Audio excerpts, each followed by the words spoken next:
আমার মুসলমান বন্ধুগণ গভীর মনোযোগ। আল্লাহর পয়গম্বর আখিরি জামানার নবী সরকারে কায়নাত দু জাহানের সরদার নবী রহমত জনাবে মুহাম্মদুর রাসূলুল্লাহ সাল্লাল্লাহু আলাইহি ওয়াসাল্লাম বসে আছেন, দ্বীনের দাওয়াত দিয়ে যাচ্ছেন, কথাগুলা বলছেন।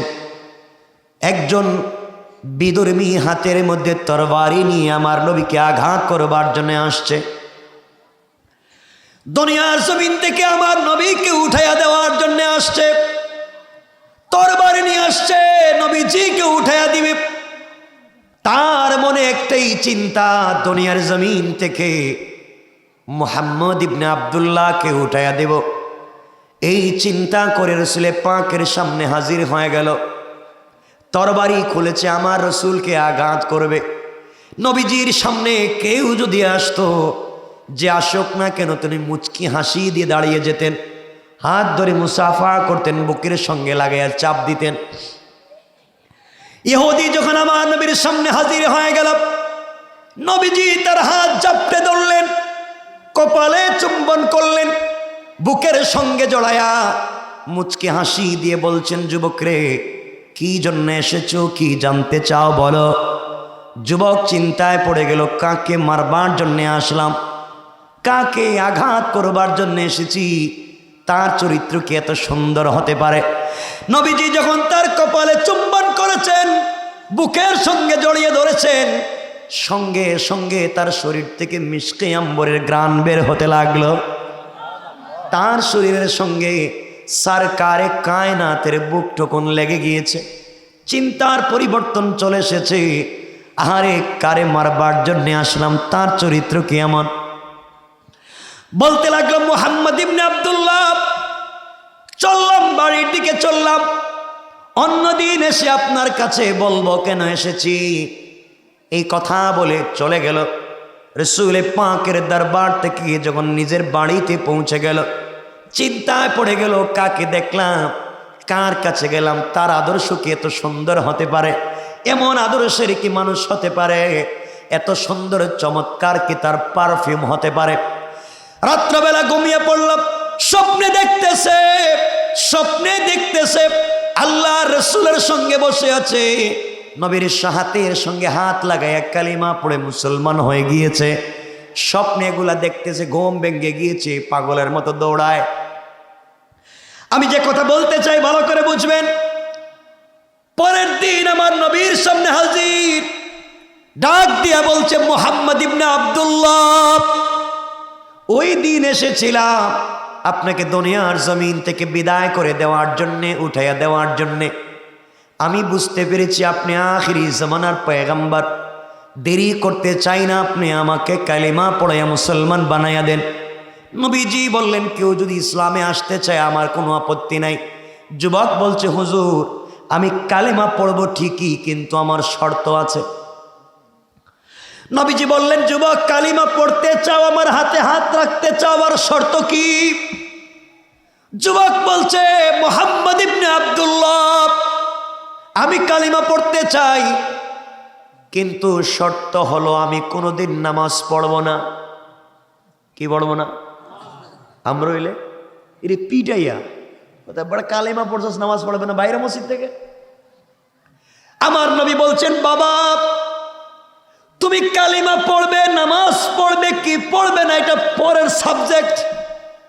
কালিমা যখন পড়তে চাও আপত্তি নাই, কালিমা পড়ো, কালেমা পড়ো, আগে ভিতরে আসো, আমার কাছাকাছি আসো, ভাল লাগলে নামাজ পড়বা, নাইলে পড়বা না। যুবক কালিমা পড়ে মুসলমান হয়েছে, কিন্তু নামাজ পড়ে না। এভাবে কিছুদিন চলতে লাগলো। কিছুদিন পরে দেখে আযানের পরে কোনো মুসলমান বাড়িতে থাকে না। আযান হলে ওই সময়কার মুসলমানেরা মসজিদে চলে যায়। যুবক চিন্তা করলো, আমি একা একা কেন থাকবো, তাহলে আমিও তো সালাত আদায় করতে পারি। নবীজির কাছে পৌঁছে গিয়েছে, ডাক দিয়া বলছে, ইয়া রাসূলুল্লাহ, ইয়া হাবিবাল্লাহ, পয়গম্বরে আরবি, এতদিন বলছিলাম কালিমা পড়বো, নামাজ পড়বো না, আমাকে কেউ দাওয়াত দেয় নাই, জবরদস্তি ফোর্স করে নাই। আমি দেখলাম নামাজের সময় সবাই নামাজ পড়ে, আমি পড়ি না, কেমন খারাপ লাগে।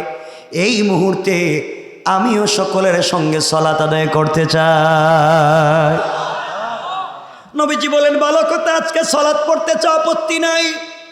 যুবক বলছে, ইয়া রাসূলুল্লাহ, সালাত পড়বো ঠিকই, কিন্তু আমার শর্ত আছে। নবীজি বলেন, আবার এখন শর্ত কি? যুবক বলছে, ইয়া রাসূলুল্লাহ, আমার শর্ত হলো নামাজ পড়বো কিন্তু অজু করব না। কি করবে না?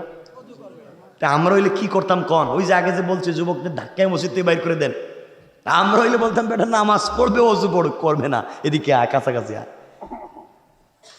নবীজি বললেন, ঠিক আছে, তুমি আগে নামাজ শুরু করো, আগে শুরু করো। যুবক সালাত শুরু করেছে। কিছুদিন যাওয়ার পরে গভীর রজনীতে ফজরের সালাতে মসজিদে আসছে।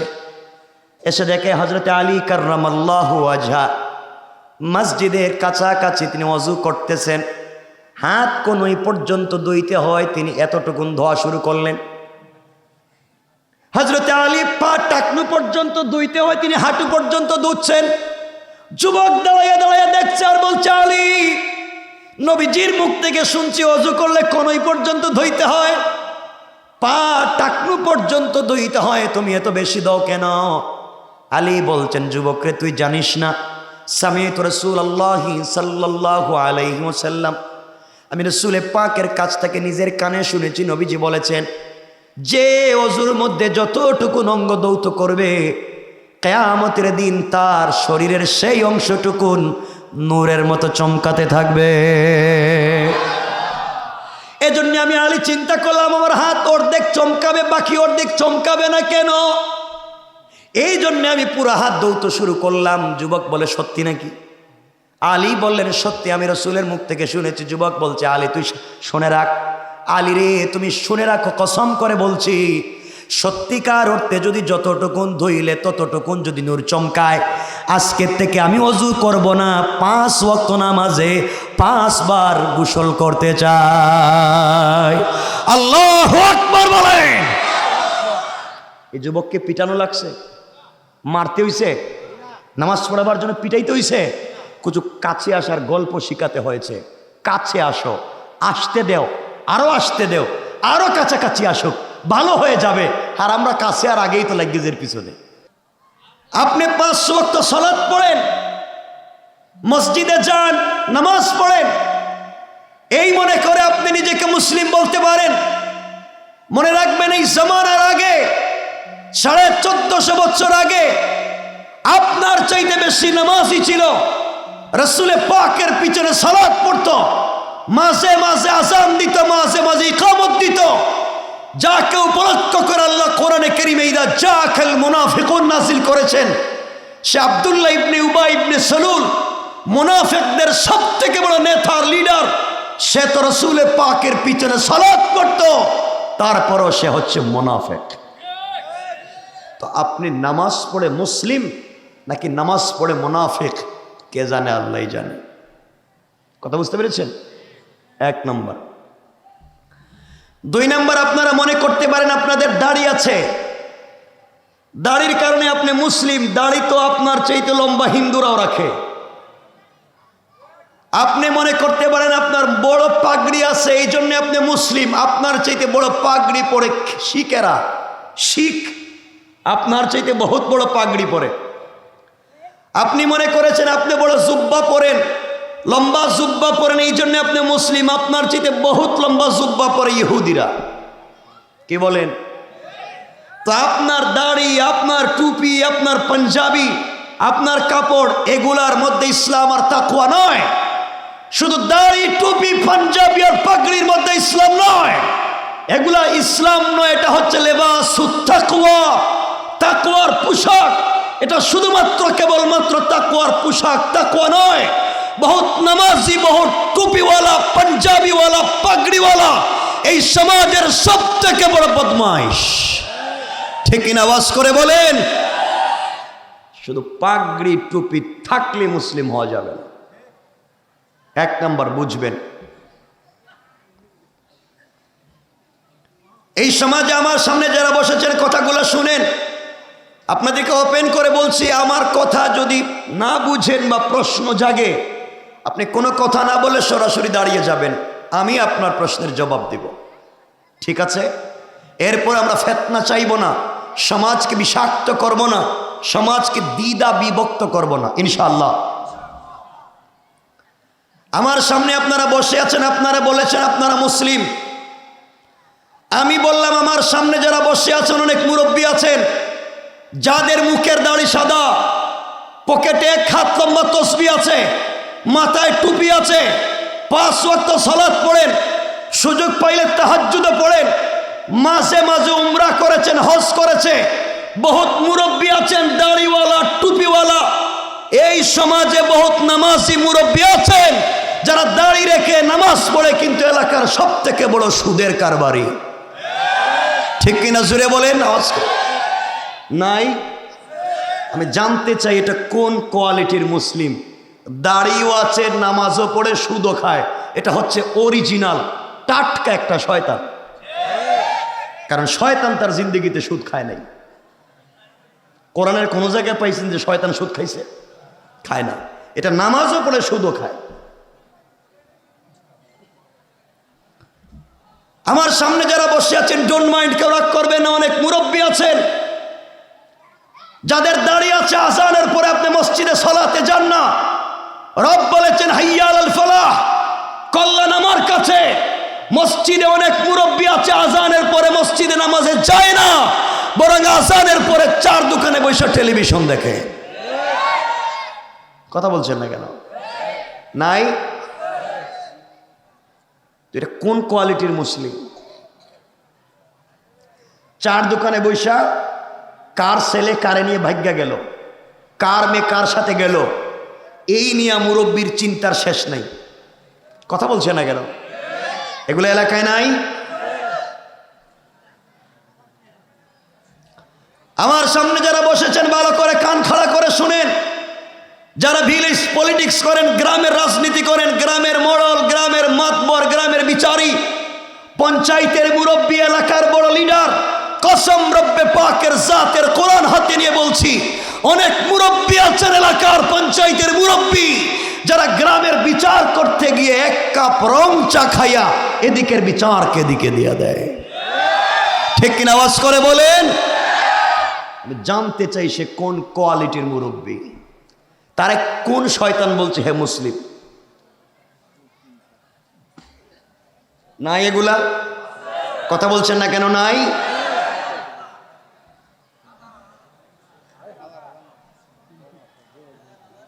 সমাজকে বিষাক্ত করেছেন এমন লোক আছে।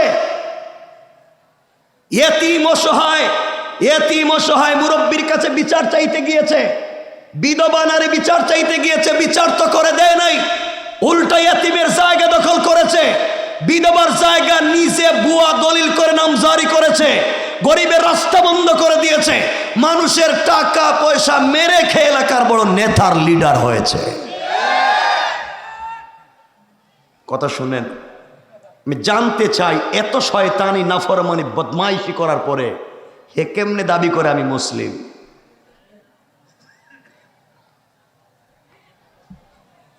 সমাজকে নষ্ট করতে করতে এমন এক জায়গায় নিয়ে গিয়েছেন, আজকে দেখবেন গ্রামে এমন শয়তানি নাফরমানি আছে, মুরব্বীরা 2 জনরে দিয়ে মাইল লাগায় দেয়, এর কাছ থেকেও 500 খায়, ওর কাছ থেকেও 500 খায়।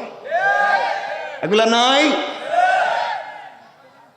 জানতে চাই এত কিছুর পরে সমাজে ইসলাম থাকে কোন জায়গায়?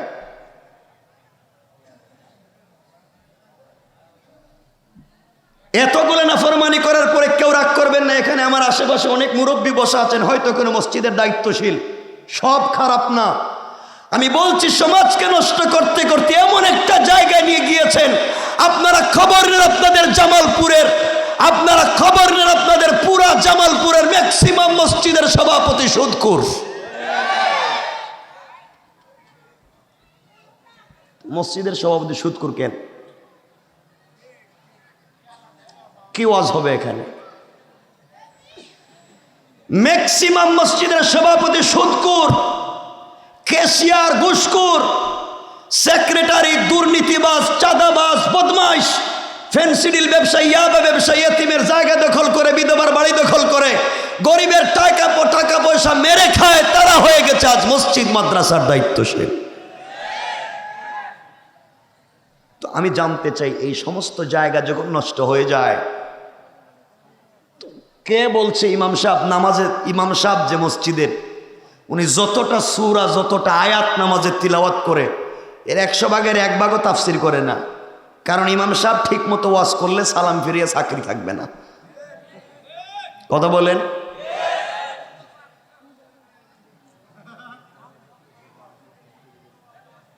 কথা কি বুঝছেন? আমার অসুবিধা হচ্ছে আপনাদের? একটু হাত দেখান তো দেখি কার কার অসুবিধা হচ্ছে। বুঝলাম না কি অসুবিধা হচ্ছে, কথা তো শুরুই করলাম না।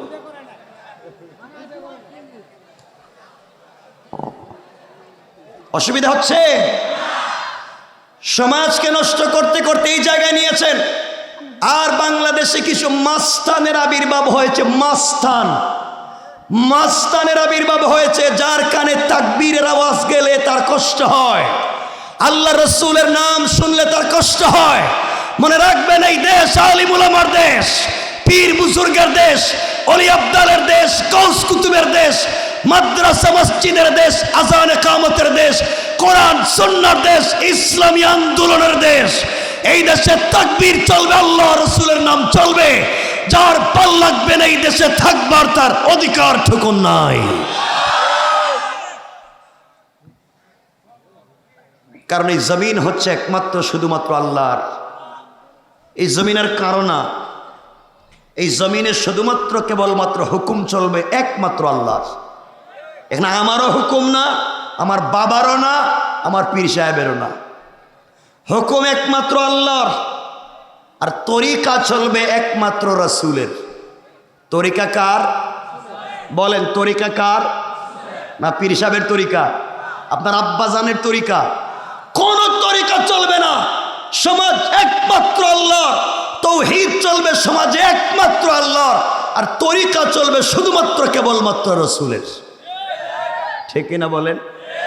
এর বিপরীত আর কিচ্ছু নাই। কি এর তরিকার? ওয়াজ সংক্ষেপ, হুকুম আল্লাহর, তরিকা রাসূলের, আর কিচ্ছু নাই। সমাজকে নষ্ট করে দিয়েছি আমরা, সমাজকে বিষাক্ত করে দিয়েছি আমরা। আজ সমাজে দিন নাই, দিন সমাজের কোনো জায়গা নাই। কেমনে দিন জিন্দা করবেন? যে কথা বলতে চাই ভালো করে বুঝেন। আমার কথায় মনে করতে পারেন আপনারা, কষ্ট লাগতে পারে, এক কথায় বুঝাইয়া দিচ্ছি।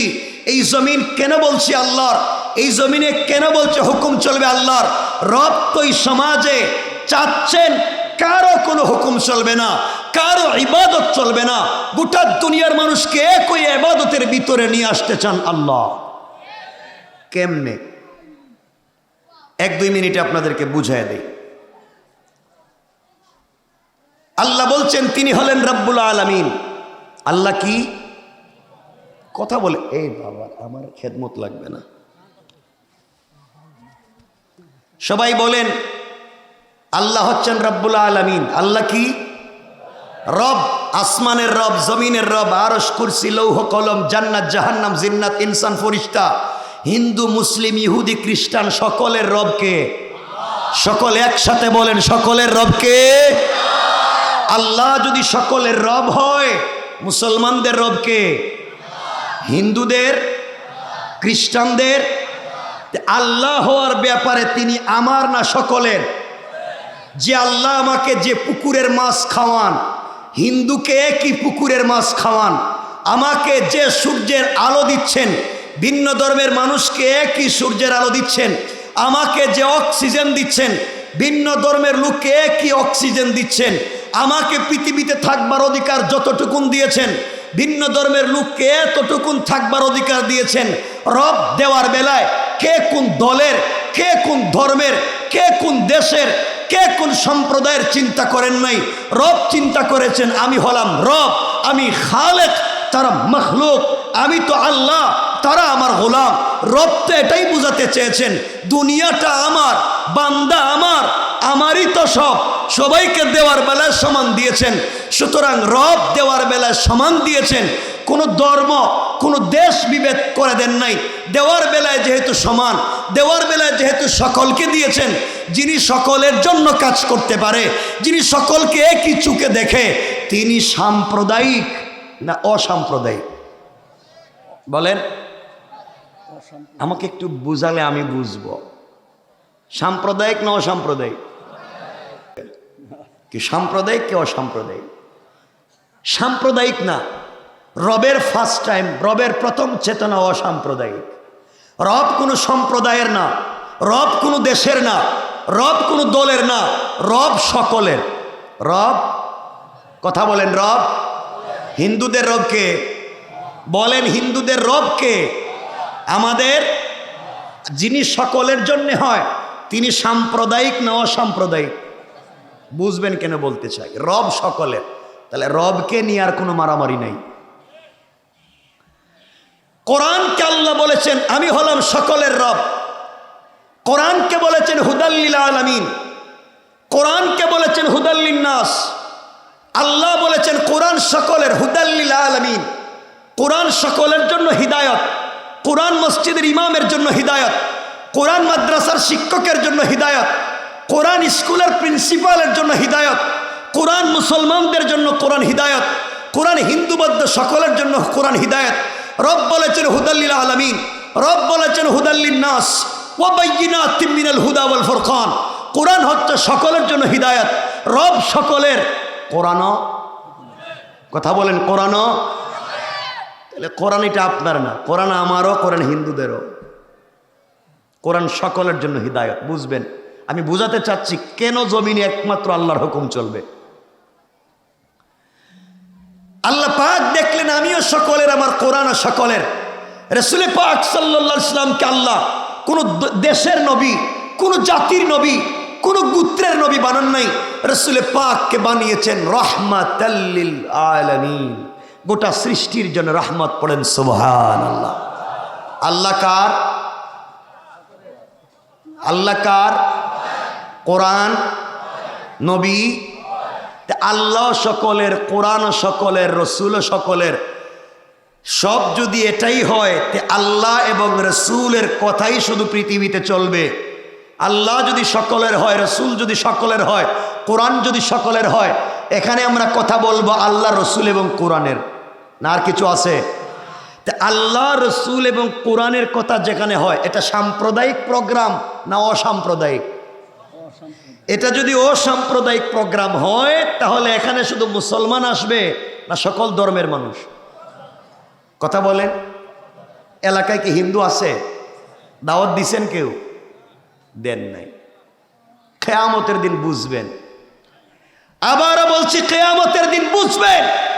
আপনার পাশের ঘরের লোক ভিন্ন ধর্ম ব্যবহার করছে, আপনার পাশের ফ্ল্যাটের লোক ভিন্ন ধর্ম পালন করছে, আর আপনি দ্বীনের দাওয়াত নিয়ে 1000 মাইল দূরে যাচ্ছেন।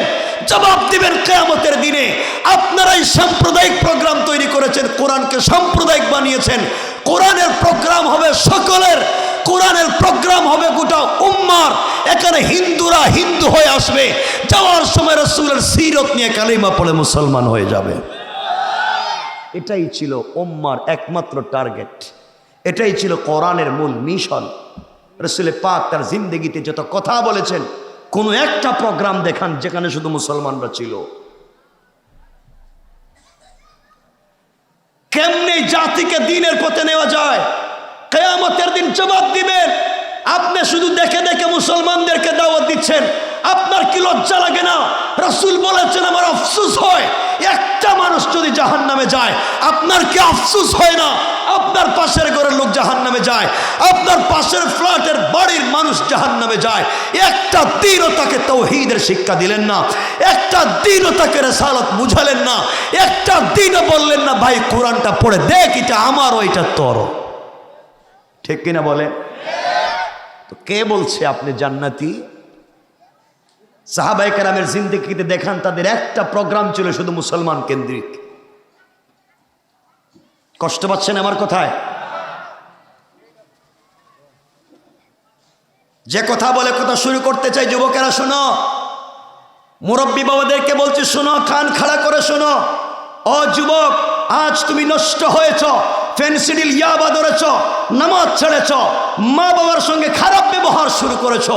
আজকালকের যুবকেরা তোমরা প্রেমও করো, ঠিক? এটা তো ঠিক, আমি বুঝতেছি। শোনো কি বলতে চাই, দিল থেকে বলছি। যুবক, তুমিও প্রেম করো, আমিও প্রেম করি। তুমিও প্রেমিক, আমিও প্রেমিক। তুমি ভুল জায়গায় প্রেম করেছ, কসম রব্বে পাকের জাতের। ও যুবক, তোদের দুটো পা জোড়ায় বলছি, তুমি যেই মেয়ের সাথে প্রেম করেছ, হয়তো তোমার গার্লফ্রেন্ড আর প্রেমিকার চামড়া বড় সুন্দর, তার চেহারা বড় ডিজাইন করা, তার বয়স এক্সট্রা অর্ডিনারি করা, তার কণ্ঠের কথা শুনলে কুত্তার মতো পাগল হয়ে যাও। এই বোকা যুবক, তুই জানিস না, যার প্রেমে পড়ে অস্তিত্ব নষ্ট করলে ওই মেয়েটা যদি আগামী কালকে সকালবেলা মরে যায়, কসম রব্বে পাকের জাতের 72 ঘন্টার ভিতরে তার সুন্দর চামড়ার থেকে বের হবে পোকা। কে তোমাকে বলছি ভুল জায়গায় পা দিতে? যুবক, তোমাকে আবারও বলছি, তুমি আজকে প্রেম করো, মেয়ের সাথে কথা বলতে গিয়ে পড়ালেখা বাদ দিয়েছ, এই মেয়ের সাথে সম্পর্ক করতে গিয়ে ফেনসিডিল ইয়াবা ধরেছ, এই মেয়ের সাথে সম্পর্ক টিকিয়ে রাখতে গিয়া মা বাবার সঙ্গে খারাপ ব্যবহার শুরু করেছ, এই মেয়েকে খুশি করতে গিয়া জিন্দগিতে দেশে বিদেশে যা ইনকাম করেছ, এই মেয়ের পিছনে খরচ করেছ, মা বাবার মাথায় চুনকালি দিয়েছ। ও যুবক, তুই যার জন্য সারা রাত জেগে টেলিফোনে কথা বললে, তুই জানিস না আগামী কালকে সকালবেলা ওই মেয়েটা ঘুম থেকে উঠে তোমার চাইতে স্মার্ট, তোমার চাইতে টাকাওয়ালা আরেকটা যুবককে যদি পেয়ে যায়, হয়তো তোমাকে ভুলে যেতে 1 মিনিটও লাগবে না। রব আফসোস করে বলছেন, ইয়া আইয়ুহাল ইনসান, ইয়া আইয়ুহাল ইনসান মা গাররাকা বিরব্বিকাল কারীম। এই মানুষ, তোদের কি হয়েছে? কে তোকে বিভ্রান্ত করেছে? ও মানুষ, তোরে কে ধোঁকা দিয়েছে? মা গাররাকা বিরব্বিকাল কারীম, আমার মতো মহান রব থেকে তোরে কে ধোঁকা দিল? অথচ আমি রব আল্লাযী খালাকাকা, আমি তোকে বানিয়েছি, আমি বানিয়েছি, তুই আমাকে চিনলে না। যুবক, তোমাকে আবারও বলছি, শোনো ভাই, আমিও যুবক, তুমিও যুবক। যুবক, বাদ দাও নোংরামির পথ, বাদ দাও শয়তানি আর নাফরমানির পথ। তুমিও প্রেম করো, আমিও প্রেম করি, আমার রবও তো প্রেম করে। প্রেম যদি করতে হয়, ভালো যদি বাসতেই হয়, একজনকে বাসা যায়, তিনি হচ্ছেন রব, যিনি আমার জন্য ঘুমায় না, যিনি তোমার জন্য ঘুমায় না। রব তো প্রেম করেছেন আমার রসুলের সঙ্গে। আমার রসুলকে মাঝে মাঝে ডাক দিয়ে বলতেন, ইয়া আইয়ুহাল মুদ্দাসসির, ইয়া আইয়ুহাল মুযাম্মিল, কুম ফাআনজির, ওয়া রাব্বাকা ফাকাব্বির, ওয়া সিয়াবাকা ফাতাহির, ওয়া চাদরওয়ালা চাদর খোলো, ও হাবিবুল্লাহ কম্বলওয়ালা কম্বলের নিচ থেকে বের হও। ও বন্ধু, তুমি আয়েশাকে নিয়ে কম্বলের নিচে, রব আল্লাহ আরশে ইস্তাওয়া, একা একা আরশে আসিমে ভাল লাগে না। বন্ধু, তুমি সারা রাত কম্বলের নিচে খাদিজাকে নিয়ে ঘুমিয়ে আছো। লা তাখুযুহু সিনাতুম ওয়ালা নাওম, আমি রব তোমার জন্য ঘুমাই না। বন্ধু, একটা বার উঠো, কম্বল ছাড়ো, একটা বার উঠে ঠান্ডা পানি দিয়ে ওযু করে একটা বার রবকে ডাক দাও। আমি রব তো তোমার সঙ্গে কথা বলার জন্য ঘুমাই না। একটা বার সিজদায় গিয়ে পড়ো সুবহান রাব্বিয়াল আলা, রব কথা দিলাম আরশে আজিমে থাকবো না, সাথে সাথে তোমার ঘরের দরজায় হাজির হয়ে যাব। হাজির রব, তার নাম রব তোমাকে খুঁজে। আফসোস, আফসোস তোমার জন্য, আমার জন্য। রব তোমাকে খুঁজে, আমাকে খুঁজে। তুমি আর আমি আজকে রবের কদমে নাই। আমি সংক্ষেপ করে কথাগুলো বুঝাবার জন্য নিয়ে এসেছি। ও ভাই, তোমাকে আবারও বলছি, তুমি জানো না, সংক্ষেপ করে বলি, হযরত জিবরিল আমিন আল্লাহ রাব্বুল ইজ্জত ওয়াল জালাল, শোনো, কিতাবের নাম মনে রাখো, কিতাবের নাম মনে রাখো। তারিখ ইবনে জারির তাবারি, আল্লামা জুলফিকার নকশবন্দি খুতুবাতে জুলফিকারে, জিবরিল আমিনকে যখন আল্লাহ সৃষ্টি করলেন, জিবরাইল রবকে বলছেন, আল্লাহ তুমি একটাবার আমাকে বলো না কেন, কি করলে তুমি খুশি হয়ে যাও, কি করলে তুমি সন্তুষ্ট হও, কি করতে হবে আমাকে? আল্লাহ বলছেন, জিবরাইল আমাকে আসমান জমিন আরশ কুরসি লৌহ কলম জান্নাত জাহান্নাম চাঁদ ও সিতারা যা আছে সব যদি আমাকে দেওয়া যায়, আমি রব খুশি হই না, কিন্তু আমার কদমে যদি কেউ একটা সেজদা দেয়, আমি 1000 গুণ বেশি খুশি হয়ে যাই।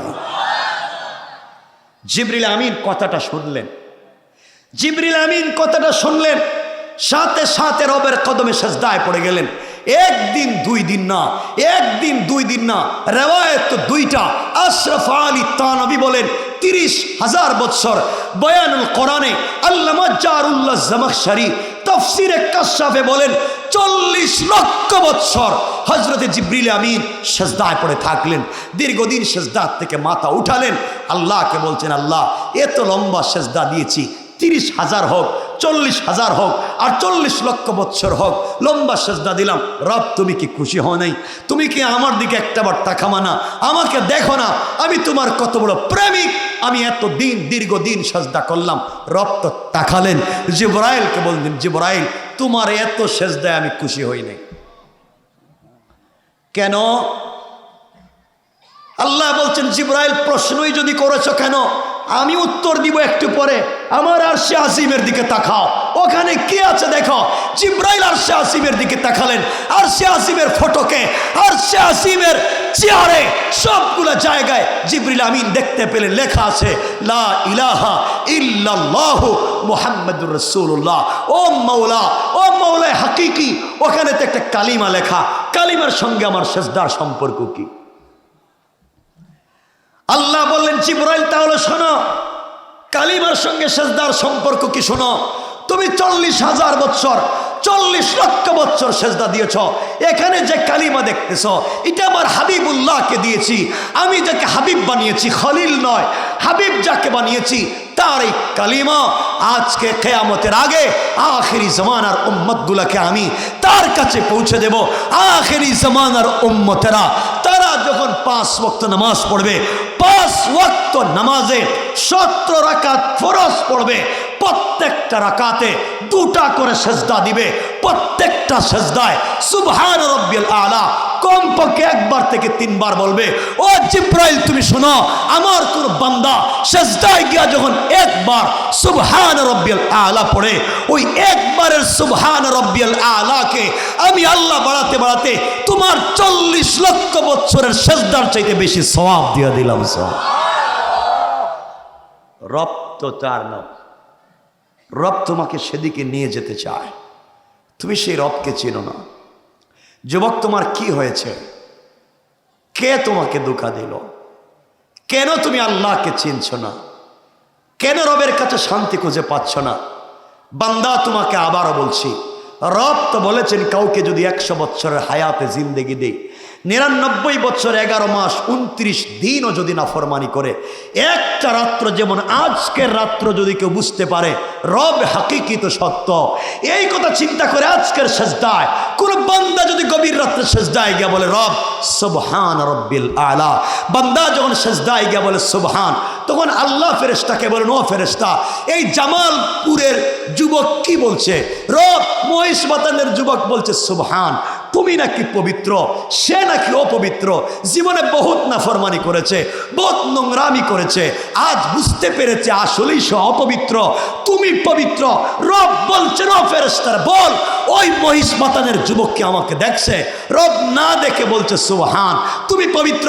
রব বললেন সাব্বাহতানি, অবশ্যই আমি পবিত্র, আর আমার বান্দা আমাকে না দেখা আমাকে পবিত্র বলবার কারণে বান্দা সাব্বাহতুকা, তোকে দুনিয়ায় বানালাম পবিত্র, আর আখিরাতে দিলাম বিনা হিসাবে জান্নাত।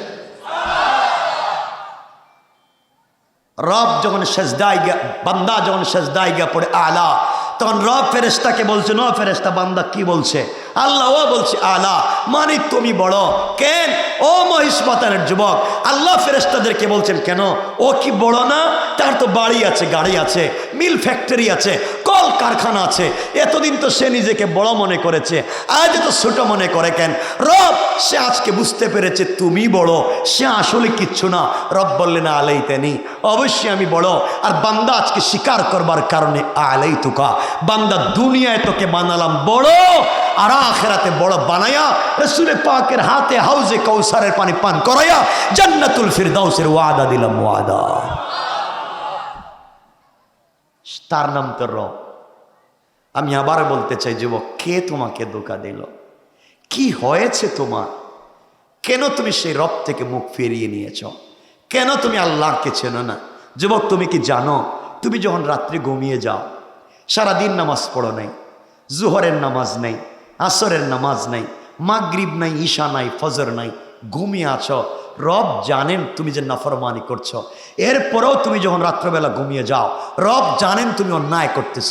এরপরে তোমার আমার মাথার ডাইনে বামে পূর্বে পশ্চিমে 19 জন সিকিউরিটি গার্ড আল্লাহ নিযুক্ত করে দেন।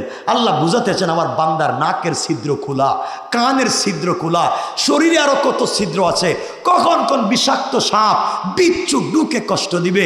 আমি তোমার বান্দাকে নিজের হাতে বানাইছি, কলিজার টুকরা বান্দাকে নিজের হাত দিয়ে বানাইছি, আমার সামনে কষ্ট পাক চাই না। এর জন্য রব একজন নাফরমান বান্দার জন্য 19 জন ফেরেশতা দিয়ে সারা রাত সিকিউরিটির ব্যবস্থা করে দেয়। সিকিউরিটি।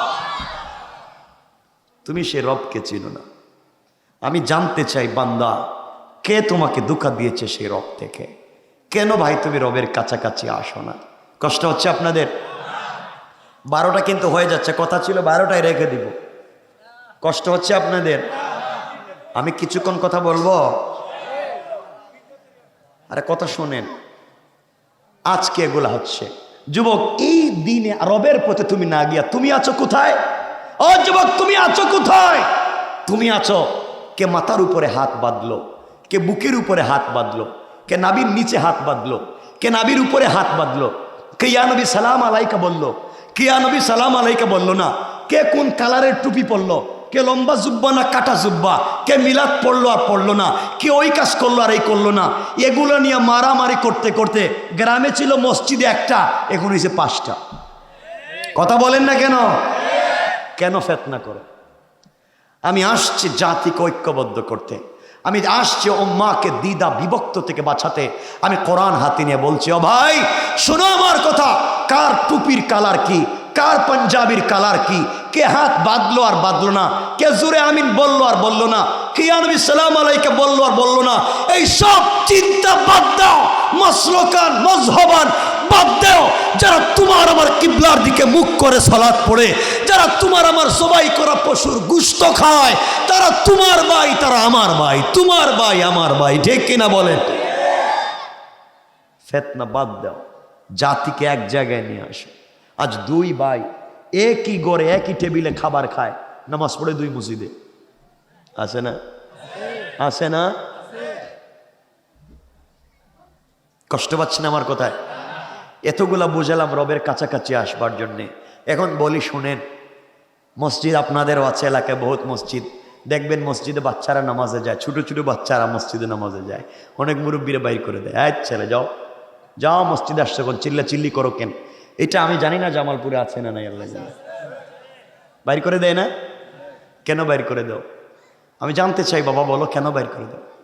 বাচ্চা চিল্লায়, একজন এসে বলছে এই বাচ্চা পিছনে যাও, গেছে 1 কাতার পিছনে। আরেকজন, এই কার ছেলে তুই, পিছনে যা, গেছে আরেক কাতার পিছনে। আরেকজন নেতা ঢুকে পিছনে যা, গেছে আরেক কাতার পিছনে। যাইতে যাইতে গেছে বারান্দায়। ও দূর জীবনে মসজিদে আইতাম না। হ্যাঁ, কেন মসজিদ থেকে বাইর করেছেন মুরব্বী এই বাচ্চাটাকে? আপনার নামাজ তো কবুল হয় না, নামাজ পড়ে সুদ খান, নামাজ পড়ে ঘুষ খান, নামাজ পড়ে উল্টাপাল্টা চলে, আপনার নামাজ তো কবুল হয় না। মসজিদে যদি নামাজ কবুল হয়, এই মাসুম বাচ্চাদের ওসিলায় নামাজ কবুল হয়। এটাই বাইর করে দেন।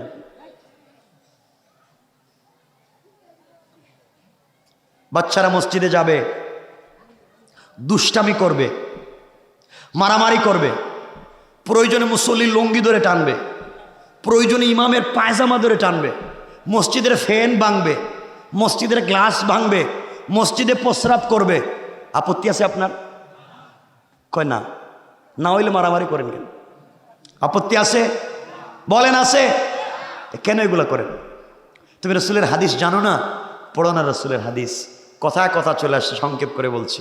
আমার রসুল আসরের সালাত পড়তেছেন, মসজিদে ইমামতি করতেছেন। আমার রসুল বিশ্বনবী সরকারে কায়নাত আসরের সালাতের ইমামতি করছেন। 3 রাকাত পড়েছেন। কয় রাকাত? কথা বললেন না? 3 রাকাত। চতুর্থ রাকাতের দ্বিতীয় সেজদায় যখন গেছেন, গিয়ার উঠেন না। সাহাবায়ে কেরাম চিন্তা করলেন, ব্যাপার কি? প্রত্যেক রাকাতের সেজদা তো ঠিকই ছিল, এই সেজদা তো লম্বা হয় কেন? কোন কোন সাহাবী হযরতে আলী বলেন, আমার মনে হয়েছে রসুল আসেন না, নাই আল্লাহ মাফ করুক, আমি মাথা উঠাইতে চিন্তা করলাম, কিন্তু নামাজ থাকবে কি থাকবে না এই ভয়ে ছিলাম। দীর্ঘক্ষণ পরে রসুল পাক সিজদার থেকে মাথা উঠালেন, সালাম ফিরালেন। সাহাবায়ে কেরাম চিন্তায় পড়ে গেলেন, বলবেন কি? কেউ কোনো কথা বলছেন না। একজন আরেকজনকে বলছেন, কিছু বলার দরকার, এত লম্বা হলো কেন? কি আমরা কি আজকের থেকে সিজদা কি লম্বা করব? একজন সাহাবী রাসূলকে বলছেন, ইয়া রাসূলুল্লাহ, আমার বেয়াদবি মাফ করবেন, আমি জানতে চাই চতুর্থ রাকাতের দ্বিতীয় সিজদা এত লম্বা হয়েছে কেন? আমরা কি আজকের থেকে লম্বা করব? নবীজি বলছেন, আরে না, নামাজ তো ঠিকই ছিল। আমি যখন চতুর্থ রাকাতের দ্বিতীয় সিজদায়, তখন আমার নাতি হাসান আমার কাঁধের উপরে উঠে গেছে। আমার কাঁধের উপরে উঠে আমার লম্বা চুল ধরে দুই পা দুদিকে দিয়ে এত গুড়া দৌড়ে আর আমি নামাজ পড়ি। এখন চিন্তা করলাম, আমি যদি মাথা উঠাই আর সে যদি পড়ে যায়, কান্না করে যদি মসজিদ থেকে বাইর হয়, রব যদি বলেন, কে বলছে আপনাকে আমার এক বান্দাকে বের করে দিতে? এই চিন্তা করে আমি নামাই না। চিন্তা করলাম, দেখি কতক্ষণ থাকে, যতক্ষণ থাকবে খেলাধুলা করুক, নামলে আমি মাথা উঠাবো।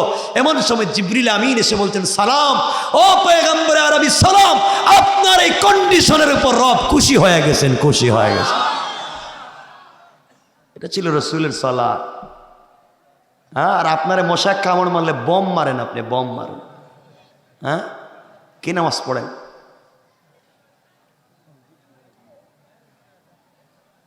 সমাজকে কোন জায়গায় নিয়ে গেছেন? আজকে কষ্ট হচ্ছে না আপনাদের? আজকে যে মুরব্বী, অনেক মুরব্বী বসে আছেন এখানে, অনেকের অসুস্থতা। আজকে দেখবেন মসজিদে, আল্লাহ জানে, জামালপুর মসজিদে চেয়ার আছেন, আল্লাহ জানে, মসজিদে চেয়ারের অভাব নেই। হ্যাঁ, চেয়ার আছেনি? চেয়ারে কি হয়?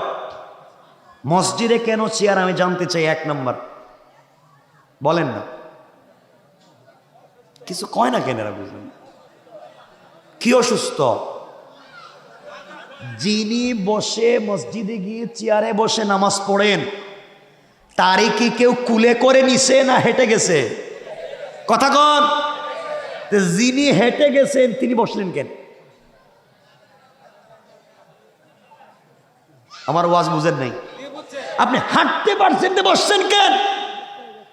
রবের সামনে বসবার অধিকার পারমিশন কে দিয়েছে?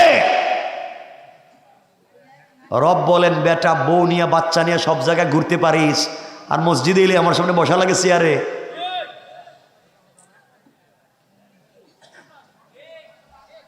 এগুলো বাদ দেন। আপনারা বলবেন, তো আমাদের হাঁটুতে সমস্যা, কি করব? আপনি যদি দাঁড়াতে পারেন দাঁড়ায় থাকবেন।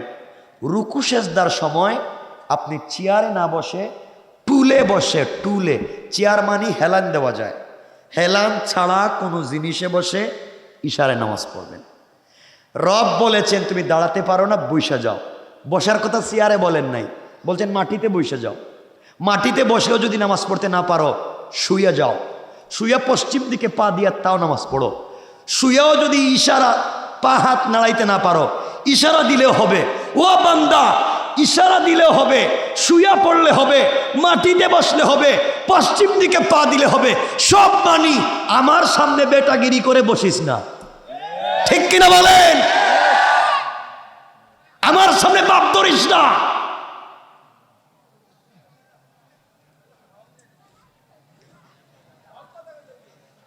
কথা শুনেন, বুঝবেন কিয়ামতের দিনে না বুঝবেন আমার আসে যায় কি? আমার কাজ ছিল কষ্ট করে বুঝাইয়া দেওয়া। আমি বলছি, আমি যদি সারাদিন রাত এই কষ্ট না করি, আমি এই পৃথিবীর যে কোনো একটা উন্নত রাষ্ট্রে আজীবন কাটাইয়া দিতে পারি। রব আমাকে সুযোগ সমূহ দিয়েছেন, জিন্দেগিতে এগুলোতে না আসলেও আমার চলবে। আল্লাহ আমাকে এই ব্যবস্থা রেখে দিয়েছেন। আমি আসছি, আমিও বাঁচা লাগবে কিয়ামতের দিন। আমার একটা দায়িত্ব আছে। শুধু এতটুকুনি বলছি, তোমাদের পায়ে ধরে বলে যাই, তোমাদের পায়ে ধরে আবারও বলছি, কথা সংক্ষেপ করে ফেলবো। ও যুবক, তোমাকে আবারও বলছি যুবক, তোমাকে বলছি না তুমি দাড়ি রাখো, তোমাকে বলছি না তুমি টুপি পরো, তোমাকে বলছি না তুমি পায়জামা পরো, প্যান্ট ছাড়ো, বলছি না। তোমাকে বলছি, আগে আমার কাছাকাছি আসো, আগে মসজিদের কাছাকাছি আসো, আগে রবের কাছাকাছি আসো। একদিন সব চেঞ্জ হয়ে যাবে, একদিন সব ঠিক হয়ে যাবে। নতুন নতুন যুবকেরা মসজিদে নামাজে যায়, হয়তো প্যান্ট ঠিক নাই, হয়তো টুপি ঠিক নাই, হয়তো অজু ঠিক মতো করে নাই, এখন নতুন মসজিদে যাওয়া আসা শিখছে, একটু বেশি বেশি নামাজ পড়ে। কিছু যুবক আর কিছু মুসল্লির দেখছো, দেখ নতুন নামাজ হয়েছে, নতুন ভাব ধরছে কেন? ওরে ভাই, ও তো মসজিদে আসতে পেরেছে, অজু ঠিক নাই, পাঞ্জাবি ঠিক নাই, ও তো মসজিদে আসছে, সিনেমা হলে যায় নাই। ওকে আসতে দেও না কেন? ওকে বুকের সঙ্গে লাগাও, ওর কপালে চুম্বন করো, বাহির হইতে দিও না। ঠিক কিনা বলেন? ওকে বাহির করো কেন? ওরে কাছে আনো না কেন? কেন আজকে মানুষের সাথে দ্বিধা বিভক্ত করছেন? কেন আজকে এগুলা করছে ভাই বলো? কথায় কথা চলে আসছে। আমি অনেকবার বলেছি, সংক্ষেপে বলবো এই কথাটা, শুধু শোনেন আপনারা। ওই যে কাউকে দূরে না ঠেলাবার জন্য বলছি, হাদিসের কথা না, কোরআন শরীফের কথা না, আমি এটা ইতিহাসে পাইছি। তারিখ, আল্লামা জুলফিকার নকশবন্দির খুতবাত আর তারিখ ইবনে জারির তাবারি, মনে রাখবেন। নবীজি সাল্লাল্লাহু আলাইহি ওয়াসাল্লাম মসজিদে নববীতে বসে আছেন। কই? কে? কি যে বলবো আজকে, আমারও তো কষ্ট হয়। নবীজি মসজিদে নববীর ইমাম ছিলেন, নবীজি মসজিদে নববীর খতিব ছিলেন, নবীজি মসজিদে নববীর কমিটির সভাপতি মুতাওয়াল্লি ছিলেন, নবীজি মদিনার বাজারের ব্যবসায়ী সমিতির সভাপতি ছিলেন, নবীজি মদিনার বাজারের সবথেকে বড় ব্যবসায়ী ছিলেন, আমার নবীজি যুদ্ধের ময়দানের সেনাপতি ছিলেন, আমার নবীজি মুসলিম রাষ্ট্রের প্রেসিডেন্ট ছিলেন, আমার নবীজি সবগুলা কাজ করবার পরে পরিবারকে সময় দিয়েছেন, বাচ্চা কাচ্চাকে সময় দিয়েছেন। তো আপনি শুধু ইমামতি, আপনি শুধু মসজিদ মাদ্রাসা নিয়ে পড়ে আছেন কেন? কেন ফজরের পরে আপনি হালাল চিন্তা করে বের হয়ে যান না? ব্যবসা করেন না কেন? কামাই করেন না কেন? ও ইমাম সাহেব, পায়ে ধরে বলছি, আপনি নামাজের পরে শুধু দোয়া, খতম, মিলাদ এগুলা বাদ দিয়ে এই টাইমে ব্যবসা করো না কেন? ব্যবসা ব্যবসা কিছু নাই। এমন আমি ইমামের ইমামতি মনে থাকতো না, আজকে দেখতেছি। রাসূল বলেছেন কোরআনে কারীমের সূরা আল ইনশিরাহ, আল্লাহ বলেছেন সূরা আল ইনশিরাহে, ফাইদা ফারাগতা ফানসাব। ও বন্ধু, ফাইদা ফারাগতা, তুমি যখন ফ্রি হয়ে যাবা ইমামতি করে, মাদ্রাসায় পড়াইয়া, দিনের কাজ করে ফ্রি, ফানসাব, কাজ করে খাও, হাত পাতাইও না। ভুল বললাম মনে নাকি? আল্লাহ জানে। ফানসাব, কাজ করো, ঠিক মতো না করলে খবর আছে। ইলা রব্বিকা ফারগা। কত কথাই তো বলে ফেললাম, কষ্ট পাইলে আর আসে যায় কি? আজকালকে দেখবেন এলাকায় যদি একটু বড় হুজুর হয়ে যায়, বড় হুজুর, এলাকার বড় হুজুর, এলাকার সব আল্লাহ মাফ করুক, এলাকার বড় হুজুর, তিনি আর পাবলিকরে সালাম দেন না। আমি বড় হুজুর, আমি সালাম দিব কেন? আমারও সবাই মিলে সালাম দেও, তোমার কপালে ঠাডা পড়ো, তোমাকে সালাম দিবে লোক। পড়া রাসূলের সিরাতের হাদিস, সিদ্দিক আকবর বলছেন, ওয়াল্লাহি, আল্লাহর কসম, আমার জিন্দেগিতে বহুত চেষ্টা করেছি নবীজিকে সালাম দেওয়ার, কিন্তু নবীজির আগে নবীজিকে সালাম দিতে পারি নাই। নবীজি আগে সালাম দিতেন। বড় বড় হুজুরদের সঙ্গে মুসাফা করতে গেলে হাত দেয় না, মুসাফা করলে সর, হাত দেয় না। দেও যদি 2 আঙ্গুল দে, একটু বাইর করে একটু দেয় না, একটু দেতে একটু দেয় না। হ্যাঁ হ্যাঁ, কিন্তু মুসাফার সময় যদি হাতে হাদিয়া দেন, হাদিয়া, হাদিয়া বুঝছেন নি? গিফট, হাদিয়া দেন, thank you, thank you, very good, আবার আইসো আরো দিও। আর যে দিল না, আপনি যান তাড়াতাড়ি সিরিয়ালে আরেকজনকে সুযোগ দেন। কি হচ্ছে এগুলা? সমাজকে আর কেমনে নষ্ট করবেন? হুজুরদের সঙ্গে মুসাফা করতে সিরিয়াল লাগে, টিকিট লাগে। শোনো আমার রাসূলের কথা। নবীজি একদিন নসিহত করতেছেন, ওয়াজ করতেছেন, কার সামনে? আবু জাহাল, আবু লাহাব, উতবা, সাইবা, মুগীরা, মানে বড় বড় লিডারদের মতো একটা কাফেলা, বড় লিডারদের এক কাফেলা ওয়াজ করতেছেন, কালিমার দাওয়াত দিচ্ছেন, পড়ো আসলিম তাসলাম, কবুল করো ইসলাম, শান্তিতে থাকবা, বড় বড় নেতাদেরকে দিনের দাওয়াত দিচ্ছেন।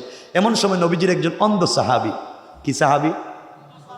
আব্দুল্লাহ ইবনে উম্মে মাকতুম রাদিয়াল্লাহু তাআলা চোখে দেখেন না, নবীজির কাছে আসছেন, এদিকে এসে বলতে চাচ্ছেন, চোখেতে দেখতেছেন না, ইয়া রাসূলুল্লাহ, ওগো কলিজার টুকরা রাসূল, আমি তো আপনার সাথে জান্নাতে যেতে চাই, আমি আপনার সঙ্গে বেহেশতে থাকতে চাই, কিন্তু কি আমল করলে জান্নাতে আপনার সাথে থাকবো ওটা আমি জানি না, আমার একটু বলেন না কি আমল করব, আমাকে একটু বলে দেন। রাসূল দেখলেন উম্মে মাকতুম যে প্রশ্ন করেছে এটার উত্তর পরে দিলেও চলবে, কিন্তু এখন নিয়ে তাদেরকে দাওয়াত দিচ্ছেন। নবীজি এতটুকু বল, আচ্ছা উম্মে মাকতুমই দেখেন, একটু থামো না, আচ্ছা একটু থামো, তোমাকে পরে বলতেছি, এখন লিডারদেরকে দিনের দাওয়াত দিচ্ছি, তুমি একটু থামো না। এটাকে খারাপ বলছেন? কিছু কয় না, খারাপ বলছেন? খারাপ বলছেন? একটু থামো পরে। রব এটাও সহ্য করলেন না, আমার রব নবীজির আচ্ছা থামো কথাকেও সহ্য করলেন না, জিব্রাইলকে পাঠিয়ে দিলেন, যাও ওহী নিয়ে যাও, ওহী নিয়ে যাও। কি হলো? ওহী নিয়ে হাজির জিবরিল আমিন। ইয়া রাসূলুল্লাহ, আপনি আজকে কি করেছেন? আমি তো কিছু করলাম না, আমি তো কিছু করি নাই, তো কি হয়েছে? একজন অন্ধ এসেছিল, আপনি কি বলেছেন? আনজাআহুল আ'মা, আপনার কাছে একজন অন্ধ এসেছে, আপনি কি বলেছেন? নবীজি বলছেন আমি তো কিছু বলি নাই, বলছি একটু থামো। রব বলেছেন আনজাআহুল আ'মা, অন্ধ এসেছে, আপনি কি বলেছেন তাকে? রবের কাছে কোটি কোটি জাহান্নামীদের চাইতে আল্লাহর কাছে অন্ধের দাম অনেক বেশি, অনেক বেশি। সুবহানাল্লাহ বলেন।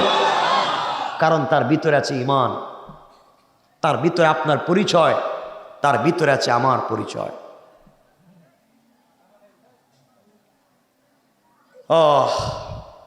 এজন্য জাতিকে কষ্ট দিতে নাই। তো বলতেছিলাম, নবীজি মসজিদে নববীতে বসে আছেন, এক খ্রিস্টান অথবা ইহুদি নবীজির কাছে হাজির।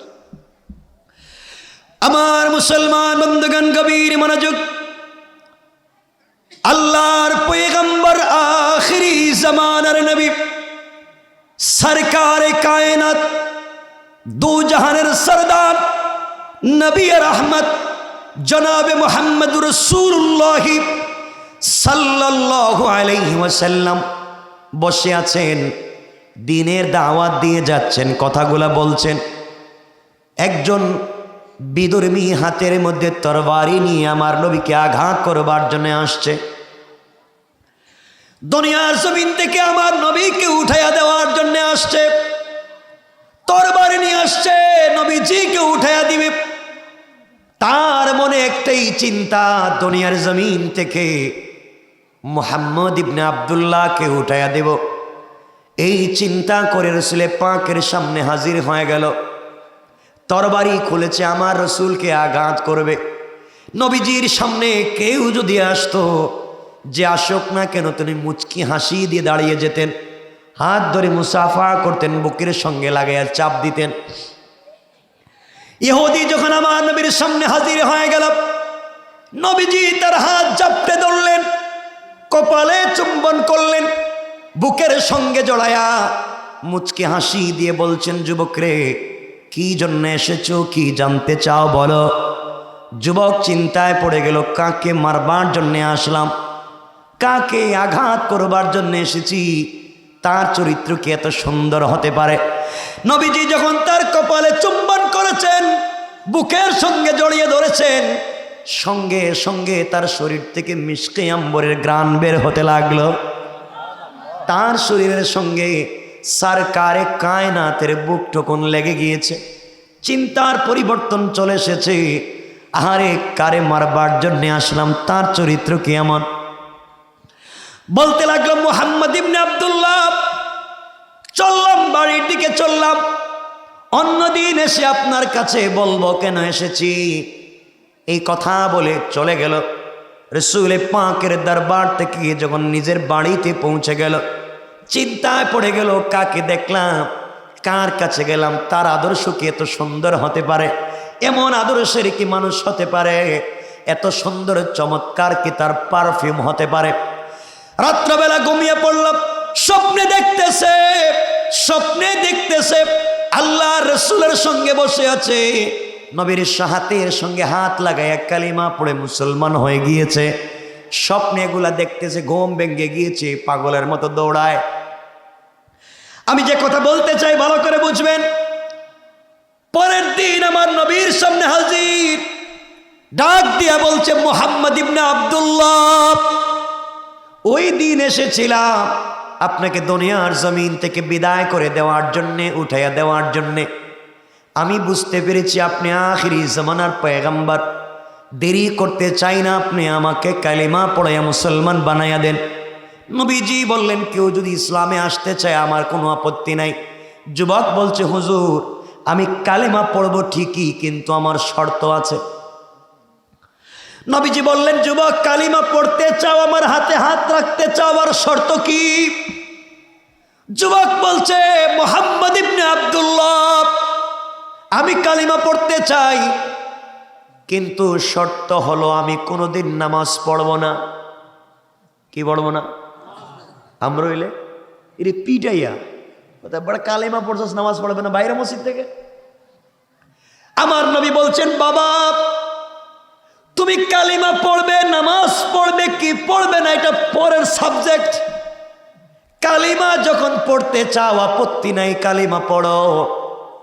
কালেমা পড়ো, আগে ভিতরে আসো, আমার কাছাকাছি আসো। ভাল লাগলে নামাজ পড়বা, নাইলে পড়বা না। যুবক কালিমা পড়ে মুসলমান হয়েছে, কিন্তু নামাজ পড়ে না। এভাবে কিছুদিন চলতে লাগলো। কিছুদিন পরে দেখে আজানের পরে কোনো মুসলমান বাড়িতে থাকে না।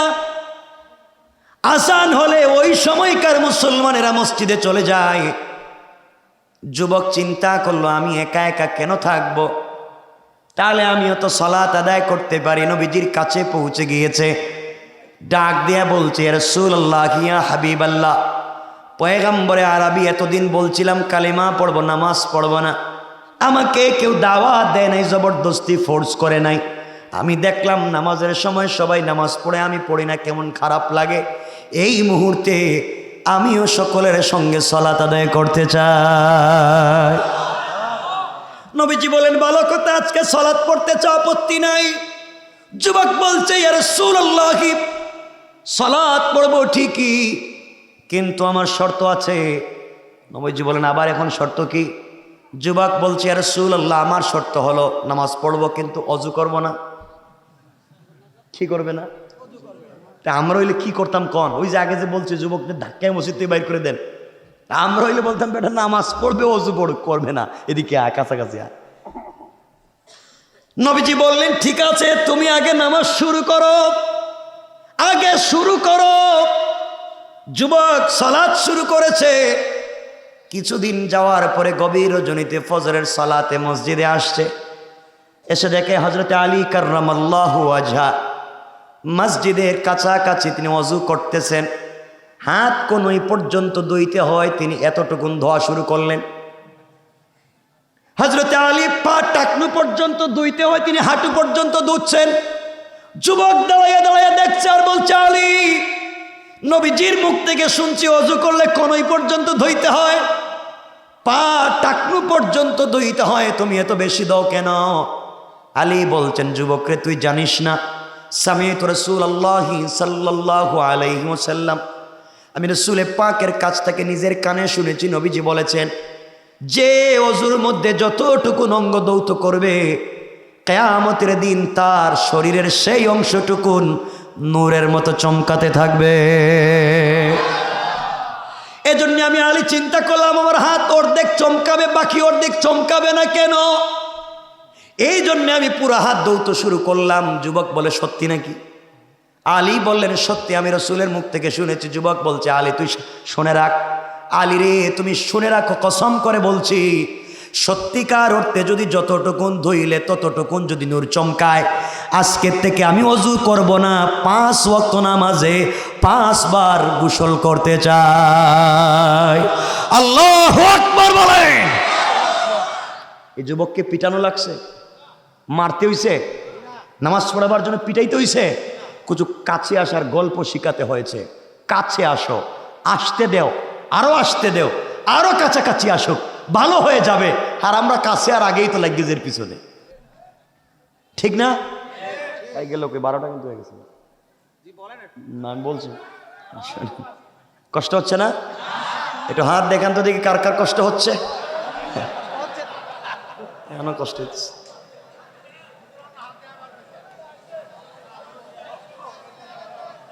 কষ্ট হচ্ছে, অসুবিধা হয়, হাত উঠাইলেন যে। আপনাদের তো জুস আছে ঠিকই, মাশাআল্লাহ। শোনেন কি বলতে চাই, অনেক মুরব্বী আছেন এখানে।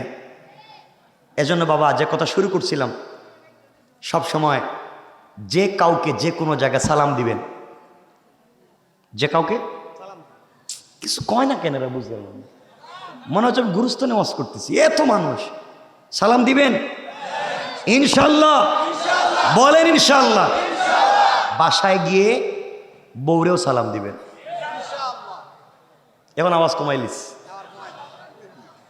আচ্ছা, বউর সাথে তো দুশ্মনী কেন বলেন তো? স্ত্রীরা সালাম দেন না কেন? আজকে গিয়ে বাসায় দরজা দাঁড়ায় বলবেন, বউ আসসালামু আলাইকুম ওয়া রাহমাতুল্লাহ। বউ কই, বউ মা এর আজকে কোন বুতে ধরলো? জীবনে সালাম দিইনি, আজ দিকে নতুন কন্ডিশন শুরু করলো। কিন্তু যাই বলুক আজকে সালাম দিবেন, কিছু কন না কেন রে ভাই? ইনশাল্লাহ বল। বউরে সালাম দিবেন, মাঝে মাঝে নিজের হাতে বউরে খাওয়াইয়া দিবেন, ঠিক না? ইনশাল্লাহ কন। মাঝে মাঝে কাপড়গুলো ধুইয়া দিবেন। হাসতেছে রে। আরে খোলো না শামাইল তিরমিজি, খোলো রাসূলের শামাইল। আমার নবীজি, আমার নবীজি, আমার রাসূল নিজের হাতে হযরতে আয়েশাকে মাঝে মাঝে খাওয়াইয়া দিতেন। একদিন আর কথা মনে পড়ে, নবীজি নামাজ পড়ে বাইরে হয়েছেন মসজিদ থেকে, তো আয়েশা কাপড় পরতেছে, কাপড়। নবীজি বলছেন, আয়েশা তোমাকে আল্লাহ তো কম সুন্দর করে বানাই নাই, কিন্তু কাপড়টা তো পরতে পারো না। আয়েশা বলছেন, আমি ছোট মানুষ, আপনার মতো স্বামী পাইলাম ঠিকই, কিন্তু আমার জীবনে কাপড় পরাইয়া দিতে পারলেন না। নবীজি বলছেন, আমার কাছে আসো, আমি নিজে তোমাকে কাপড়টা পরাইয়া দিতেছি। সুবহানাল্লাহ, একটু জুড়ে বলেন। আপনারা এই ঘটনাগুলো জানেন। হযরতে আম্মা জান আয়েশা সিদ্দিকা রাদিয়াল্লাহু তাআলা আনহা রাসূলের সঙ্গে যখন খেতে বসতেন, তখন নবীজি পানি পান করে গ্লাসটা যখন রেখে দিতেন, আম্মা জান ওই জায়গায় ঠুক লাগিয়ে তিনিও পানি পান করতেন। সুবহানাল্লাহ বলেন। হযরত আম্মা জান আয়েশা সিদ্দিকা গোশতের টুকরা চাবাইয়া রেখে দিতেন, রাসূল এই টুকরা মুখে নিয়ে চাবাইতেন। মুরব্বীরা আমার চেহারার দিকে তাকায় মনে হইতেছে, বলতেছে বাবা 70 বছর গেছে গা, এখন কি ওয়াজ করতেছে এগুলা? এই বয়সেই তো প্রেম ভালোবাসা তৈরি হবে। আপনারা তো নিজের বউরে খাওয়াইয়া দিতে পারেন না, আপনারা তো খাওয়াইতে পারেন পাশের বাড়ির বাবিরে, ঠিক কিনা বলেন? এটা কয় ঠিক? খারাপ কাজ জানার পরে কয় ঠিক? ওয়াজ করবো কেন? নিজের বউরে খাওয়াইতে পারেন। দিন বুঝো, দিনের প্রতি আসো, ইসলামকে সুন্দরভাবে দেখো, ইসলাম কত সুন্দর। এজন্যে যারা বিয়ে করেছেন, স্ত্রীর মোহর তো দিয়েছেন, মোহর দিয়েছেন, দেয় না? নামাজ রোজা যেমন ফরজ, স্ত্রীর মোহরও তেমন ফরজ। না দিলে খবর আছে, কিয়ামতের দিন বুঝবেন মোহর কোন জিনিস। এজন্য দিয়া দিয়েন, কিছু কন, দিয়া দিয়েন, বলেন ইনশাল্লাহ। সব জিনিসের ডেট এক্সপায়ার আছে না? সব জিনিসের দেখবেন উৎপাদনের ডেট, শেষ হওয়ার ডেট। বিয়াজ একদিন করছিলেন, ডেট আছে না নাই দেখবেন না? মোহরটা ঠিক মতো দিয়ে দিবেন। কিন্তু আমি জানি না, এই এলাকার মা বোনেরা অনেক ভালো, হয়তো অনেকের মোহর মাফ করে দেয়, আল্লাহ জানে। এখানে আসেনি যাদেরকে মাফ করে দেব, মাফ করে দিছে এমন কি কেউ আসেন? আল্লাহর ওলি বউ মাফ করে দিছে মোহরের টাকা, এমন কেউ আসেননি? একটু হাত দেখান দেখি। মাশাআল্লাহ, মাশাআল্লাহ, অনেকে মাফ করে দিছে, মাশাআল্লাহ, খুব ভালো, খুব বরকতি হাত, মাশাআল্লাহ। বউ মাফ করছে, এটা কত মজার জিনিস। বউ যে মাফ করছে এটা যে আপনি হাত উঠে বললেন বাবা আজকে রাত্রে তালাক দিয়া দেখেন কালকে লাভে আসলে দেওয়া লাগবে, ঠিক কিনা বলেন? মোহর না দিলে কালকে কিন্তু মামলা দিয়ে আদায় করবো। মাফ করছে তখন দেওয়া লাগে কেন? এটা আসলেই মাফ টাফ না, এগুলো দিতে হয়। আর মাফ নিলে কাগজে লিখতে হয় ইলা আজালিম মুসাম্মান ফাকতুবুহু ওয়াল ইয়াকতুব বাইনাকুম কাতিবুন বিল আদল। লিখে নাও, দলিল করো। আপনারা মনে মনে ভাবতেছেন হুজুর তো আজকে এগুলো বলার দরকার ছিল না, সবই উল্টা বলতেছে আমাদের। আপনারা আনন্দ উল্লাস করতে, চিত্ত বিনোদন, কথা শুনেন কি বলতে চাই। চিত্ত বিনোদন ইসলামে হালাল। মানে চিত্ত বিনোদন বুঝছেন, যে বিনোদন করা, কিছু মস্কারা করা, দুষ্টামি করা, কিছু ইসলামে হালাল। হারামটা না, হালালটা হালাল। কেমনে এক মিনিটে বুঝাইয়া দিই, কষ্ট হচ্ছে? হজরতে আলী, ওমর, আবু বকর, নবীজি, আরো কয়েকজন সাহাবী এক জায়গায় বসছেন। উসমানও বসা। তে নবীজির দুইজন মেয়ের জামাই, শ্বশুর, এবং নবীজিরও দুইজন শ্বশুর, ঠিক আছে নি, সব এক জায়গায় বসছেন, বসে আছেন। তো হজরতে ওমর ছিলেন লম্বা, ওমর অনেক লম্বা ছিলেন। আর আলী ছিলেন খাটো। খাটো বুঝেননি? বাইট্টা, বহুত বাইট্টা ছিলেন আলী। তো মাঝে মাঝে ওমর এবং আলী বলতেন লাউ কানা আলিফো লাম, যদি লানা লিখতে, লাম নুন আলিফ লানা, তারা বলতেন যদি আমরা আলিফ এবং লাম না থাকতাম তে মধ্যখানের নুন যেটা আছে কেউ দেখতই না। মানে বলতেন আমরা দুজন লম্বা লম্বা, তুমি তো বাইট্টা নুনের মতো, তোমারে কেউ দেখতই না, তোমার কোনো সাবজেক্টই নাই। আলী কি সাধারণ পাবলিক? আলী দাঁড়াইয়া বলছেন লাউ কানা নুন লাকান আল্লাহ, যদি আলিফ আল্লামের মধ্যখানে আমি নুন না থাকতাম তোমরা নাই হয়ে যাইতা। নাই নাই, সুবহানাল্লাহ বলেন না। যদি আলিফ আল্লামের মধ্যখানে আমি নুন না থাকতাম তে লাম আলিফ জবর লা, মানে কিচ্ছু নাই। এমন জ্ঞানী। তো সবাই বসছেন, নবীজি সবাইরে খেজুর দিচ্ছেন, বন্টন করে করে খেজুর দিচ্ছেন। তো নবীজির এক পাশে বসছেন আবু বকর, আর এক পাশে ওমর, এই জায়গায় বসছেন হজরতে, এই জায়গায় আলী, এই জায়গায় ওমর, এভাবে গুলে বসছেন। নবীজি সবাইরে খেজুর দিচ্ছেন, সবাই খেজুর খাচ্ছেন। কে খাচ্ছেন? সবাই বলেন না, শ্বশুর আর জামাই সবাই বসে খেজুর খাচ্ছেন। নবীজি হঠাৎ করে বললেন সাহাবীরা খেজুর খাওয়া থামাও। থামাই দিছে সবাই। আমার লজ্জা হচ্ছে কথাটা বলতে, আমি বলতেছি না, রসুল বলতেছেন। আমার লজ্জা হচ্ছে বলতে। সাহাবায়ে কেরাম বলছেন নবীজি তো জিন্দেগিতে এমন কথা বলেন নাই। কি হইল? ইয়া রাসূলুল্লাহ কি হয়েছে? আমার লজ্জা হচ্ছে যে আমার সামনে বসে সবাই খেজুর খাচ্ছে, এমন পেটুক আছে আমি জানতাম না। যার সামনে যত বেশি খেজুরের বিচি আর দানা সে তত বড় পেটুক। আমার সামনে বসে তো খায় খায়, এত লোক কে? সবাই খুঁজতেছেন কার সামনে কেমন খেজুর। সবাই দেখে না আলীর সামনে খেজুরের বিচির অভাব নাই। ওমর বলছেন এই বেচারা তো বাইটটার এত খায়, এত বড় মাজলিস, রসুল বসা, এত লজ্জা, খাইতে খাইতে এত খেজুরের বিচি দোলা করছে, জমা করছে। করছেটা কি? এই মজলিসটারে বেইজ্জত করে ফেলছে। আলী তো লজ্জায় একবার লাল হইলটা কি? আমি তো খাইলাম না, তাহলে খেজুরের বিচি এলো থেকে। তিনি বললেন শুনছি নবীজি বলছেন এখানে পেটুক আছে, কিন্তু আমি তো দেখতেছি আমার চাইতে আরো বড় পেটুক এখানে আছে। আমি তো খেজুর খাইয়া খেজুরের বিচিটা রাখছি, আর এখানে এমনও পেটুক আছে খেজুর খাইছে, খেজুরের বিচিটাও খাইছে। সুবহানাল্লাহ বললেন না? সাহাবায়ে কেরাম বলেন এই কাজটা করলো কে? খুঁজতে খুঁজতে দেখেন নবীজির সামনে বিচি একটাও নাই। এর অর্থ দাঁড়ালো রসুল বিচি খায় নাই, বরং নিজে খাইয়া আলীর সামনে রাখছেন। সুবহানাল্লাহ, সুবহানাল্লাহ পড়েন না সুবহান। কেমন ছিল শ্বশুর আর জামাইয়ের ভালোবাসা, কেমন বিনোদন তাদের মধ্যে ছিল,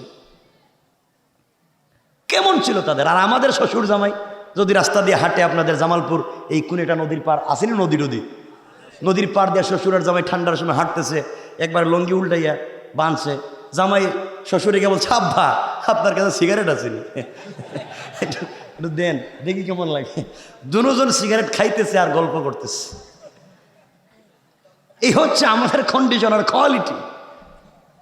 আর ইসলামটা কেমন সৌন্দর্য, সুবহানাল্লাহ সুবহানাল্লাহ। এজন্য ইসলাম বুঝো, ইসলামের পথে আসো, ইসলামকে ফলো করো। এতগুলা কথা বুঝানোর অর্থই হচ্ছে, আমি ছায়া পড়েছিলাম এদিকে তো যাচ্ছিলাম, বুঝানোর জন্যই রব এত কসম করে এদেরকেই পিটানোর কথা বলছেন, গর্ত খননকারীদেরকে, যারা এই সুন্নাহ থেকে অনেক অনেক অনেক বেশি দূরে। কথা বুঝতে পেরেছেন? এই জন্য আমার মুসলমান বন্ধুগণ, জান্নাতে যেতে হলে গুণ লাগবে। কোরআনের 4টা, হাদিসের 4টা। কয়টা? কয়টা? সবাই বলেন, আবার বলেন। কোরআনের কয়টা? হাদিসের কয়টা? 8টা। নাম বলবো, শেষ করে দেব, 12টা হয়ে গেছে। আমার মুসলমান বন্ধুগণ, গভীর মনোযোগ। কি গুণ লাগবে শুনেন। কোরআনে কারীমের 19 নম্বর পারা 25 নম্বর সূরা, সূরা আল ফুরকানের 63 নম্বর আয়াতে আল্লাহ বললেন, ওয়া ইবাদুর রাহমানিল্লাযীনা ইয়ামশুনা আলাল আরদি হাওনা। আল্লাহ রাব্বুল ইজ্জত ওয়াল জালাল বললেন, মুসলমানেরা, এই দুনিয়ার জমিনে যারা আমি আল্লাহর গোলাম দাবি করবে, আশিকা রাসূল দাবি করবে, আমি আল্লাহর গোলাম নিজেকে মনে করবে, আমি আল্লাহর গোলামের 4 নাম্বার গুণের 1 নাম্বার গুণ হলো, আমার গোলাম যারা হবে তারা দুনিয়ার জমিনে কোনোদিন অহংকার করবে না। আমার গোলাম যারা দুনিয়ার জমিনে দাবি করবে তারা কোনোদিন অহংকার, কথা বলেন, আমার সাথে বলা লাগবে। আমি এমন বক্তা না যে ওয়াজ করলাম, কে জানলো কি জানলো না এটা আমার কাজ না। আমার দায়িত্ব হচ্ছে বুঝাইতে পারলাম কিনা। আল্লাহর গোলামের 1 নাম্বার গুণ, অহংকার করা যাবে। আপনারা করেননি? আপনারা তো ওলিয়া উলিয়া মানুষ, অহংকার করেননি। বন্ধুগণ, এই এলাকায় যাদেরকে আল্লাহ বড় আলিম বানিয়েছেন, শেখুল হাদিস, মুফতি, মুহাদ্দিস, খতিব, ইউনিভার্সিটি, রেক্টর, কলেজের অধ্যক্ষ, অধ্যাপক, প্রফেসর বানিয়েছেন, আপনি আপনার জ্ঞানের কারণে দুনিয়ার জমিনে অহংকার করবেন না। যে আল্লাহ মুআল্লিমুল মালায়েকা, ফেরেশতাদের শিক্ষকের মতো মহাজ্ঞানীকে অহংকার করবার অপরাধে শয়তান বানিয়ে দিয়েছেন, আপনিও যদি আপনার জ্ঞানের কারণে অহংকার করেন, আমার আল্লাহ আপনাকেও শয়তান বানিয়ে দিতে আমার আল্লাহর 1 মিনিটও দেরি হবে না। কোন ঠিক কিনা? এই জামালপুরে আল্লাহ যাদেরকে টাকার মালিক বানিয়েছেন, মিল ফ্যাক্টরির মালিক বানিয়েছেন, কল কারখানার মালিক বানিয়েছেন, গাড়ির মালিক, বাড়ির মালিক বানিয়েছেন, আপনি আপনার সম্পদের কারণে অহংকার করবেন না। যে আল্লাহ আপনাকে টাকার মালিক বানিয়েছেন, আমার আল্লাহ চাইলে যে কাউকে যে কোনো সময়ে গাছতলার থেকে 10 তলায় উঠাইয়া দিতে পারে। আমার আল্লাহ চাইলে থাবড়াইয়া থাবড়াইয়া গাছ 10 তলার থেকে গাছতলায় নামাইয়া দিতে আমার আল্লাহর 1 মিনিটও দেরি হবে না। কোন ঠিক কিনা? মুসলমানের, আপনার বাড়ি জামালপুরে, আপনি ঢাকা থেকে আসছেন, জামালপুরে 5 রাস্তার মাথায় আসার পরে আপনার গাড়ি জ্যামে পড়ে গিয়েছে। আপনার গাড়ি কোটি টাকার গাড়ি, হেরিয়ার গাড়ি, প্রাডো গাড়ি, আপনার গাড়ি রেঞ্জ রোভার, আপনার গাড়ি কোটি টাকার গাড়িতে ভিতরে বসে আছেন। এমন সময় একজন ভিক্ষুক ভিক্ষার বাঙ্গা থালা নিয়ে বলছে, স্যার আমাকে 5টা টাকা দিয়ে যান, আমার বাবা প্যারালাইসিস, আমার মা অসুস্থ, আপনি 5টা টাকা দেন। ও টাকাওয়ালা, আপনি গাড়ির গ্লাস খুললেন না, ময়লা ঢুকে যাবে, আপনি 5 টাকা দিলে আপনার ইজ্জত চলে যাবে, দিলেন না। আপনি ভিক্ষুকের জন্য 5 টাকা বের করে দিতে পারলেন না, অথচ আপনি বন্ধু বান্ধবদেরকে নিয়ে চাইনিজে বসে, কেএফসিতে বসে যখন নাস্তা করেন, 5-10 হাজার টাকা বিল তুলেন, বিল দিয়ে বের হয়ে আসার সময় ওয়েটারকে 500-1000 টাকা বকশিস দেন। অথচ আপনি টাকাওয়ালা যখন রিক্সায় উঠেন, তখন রিক্সার ড্রাইভার যদি 2 টাকা বেশি চায়, আপনি তারে পিটান। কথা বলেন না কেন? আপনার কাছে ভিক্ষুক ভিক্ষার ভাঙ্গা তালা নিয়ে 5 টাকা চাইলো, আপনি দিতে পারলেন না। আমার আল্লাহ যদি এই মুহূর্তে চায়, ভিক্ষুকের হাত থেকে ভিক্ষার ভাঙ্গা থালা ফেলে দিয়া আপনার মতো সুন্দর জামা কাপড় পরাইয়া কোটি টাকা দামের গাড়িতে বসাইয়া আপনার মতো টাকাওয়ালাকে গাড়ি থেকে বের করে ভিক্ষুকের মতো ছেঁড়া কাপড় পরাইয়া ভাঙ্গা থালা হাতে ধরাইয়া রাস্তায় ফকিরের মতো দাঁড় করাইয়া দিতে আমার আল্লাহর 1 মিনিটও দেরি হবে না। কোন ঠিক কিনা? আল্লাহ পারবে কি পারবে না? আপনাদের এলাকায় খবর নেন না কেন? আজ থেকে 50 বছর আগে অনেকের ঘরে টিন দিয়ে পানি পড়তো, ছনের ঘর ছিল, আজ তার ঘরে কোটি টাকা আছে, আছে না নাই? আর আজ থেকে 50 বছর আগে যাদের টাকা ছিল, আজ তার ছেলে মেয়েরা মানুষের বাড়িতে কাজ করে খায়, আছে না নাই? কে করেছেন? আওয়াজ করে বলেন কে? 1 নাম্বার, অহংকার করবেন না, অহংকার করবেন না। আল্লাহর গোলামের 2 নাম্বার গুণ আমার আল্লাহ বলছেন, ওয়াইদা খাতাবাহুমুল জাহিলুনা ক্বালু সালামা।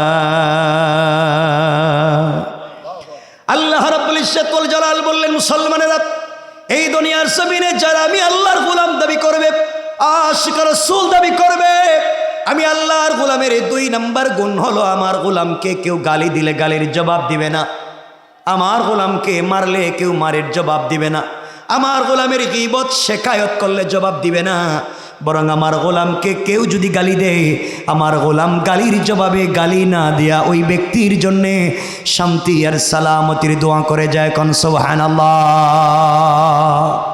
আল্লাহর গোলামের 2 নম্বর গুণ, গালি দেওয়া যাবে। কথা বলেন না কেন? গালি দেওয়া যাবে? আপনারা দেননি, মারে ধরে। 2 নম্বর গুণ, গালি দেওয়া যাবে না। আল্লাহর গোলামের 3 নম্বর গুণ আমার আল্লাহ বলছেন, ওয়াল্লাযীনা ইয়াবীতুনা লিরাব্বিহিম সাজ্জাদান ওয়া কিয়ামা। আল্লাহ রাব্বুল ইজ্জত ওয়াল জালাল বললেন, মুসলমানেরা, এই দুনিয়ার জমিনে যারা আমি আল্লাহর গোলাম দাবি রাসূল দাবি করবে, আমি আল্লাহর গোলামের 3 নম্বর গুণ হলো, আমার গোলাম বিপদে পড়ে গেলে রুকু করবে আমি আল্লাহর পায়ে, সাজদা করবে আমি আল্লাহর পায়ে, সুজদা ওয়া কিয়ামা, সাজদা আমার জন্যে, দাঁড়ানো আমার জন্যে।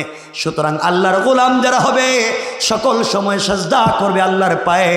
এই জমিনে যারা আল্লাহর পা ছাড়া পীরের পায়ে সাজদা করে, মাজারে মাজারে গিয়া সাজদা করে, আল্লাহর কসম তারা কোনোদিন আল্লাহর গোলাম হতে পারে না। ঠিক কিনা? আওয়াজ করে বলেন। আমি জানি না আপনাদের এলাকায় এটা আছে না নাই, মাজারে গিয়ে সেজদা দেয়, মাজারে টাকা পয়সা দেয়, আছে না নাই? আমি যদিও ঢাকা শহরে থাকি, আমার জন্ম কিন্তু সিলেট শহরে। আমার বাড়ি শাহজালালের মাজারের তো কাছাকাছি।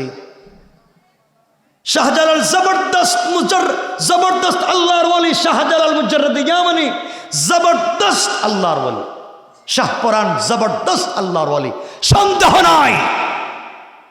কিন্তু শাহজালাল চাইলে আপনাকে 8 আনা পয়সার আজকে কোনো উপকার করে দিতে পারবেন না। শাহজালাল মরে গিয়েছেন, তিনি চাইলে আজকের রাত্রে 1 রাকাত নামাজ পড়তে পারবেন না, চাইলে আজকে 1টা আয়াত কোরআনের তেলাওয়াত করতে পারবেন না। কিন্তু জামালপুরের যেই ছেলে বদমাইশ, চোর, ডাকাত, ও আজকে রাত্রে সারা রাত চাইলে তাহাজ্জুদের সাজদায় পড়ে থাকতে পারে। ঠিক কিনা বলে? এর জন্য হায়াতে জিন্দেগির অনেক দাম। হায়াতে জিন্দেগির এটা একটা ফতোয়া, মাসআলা।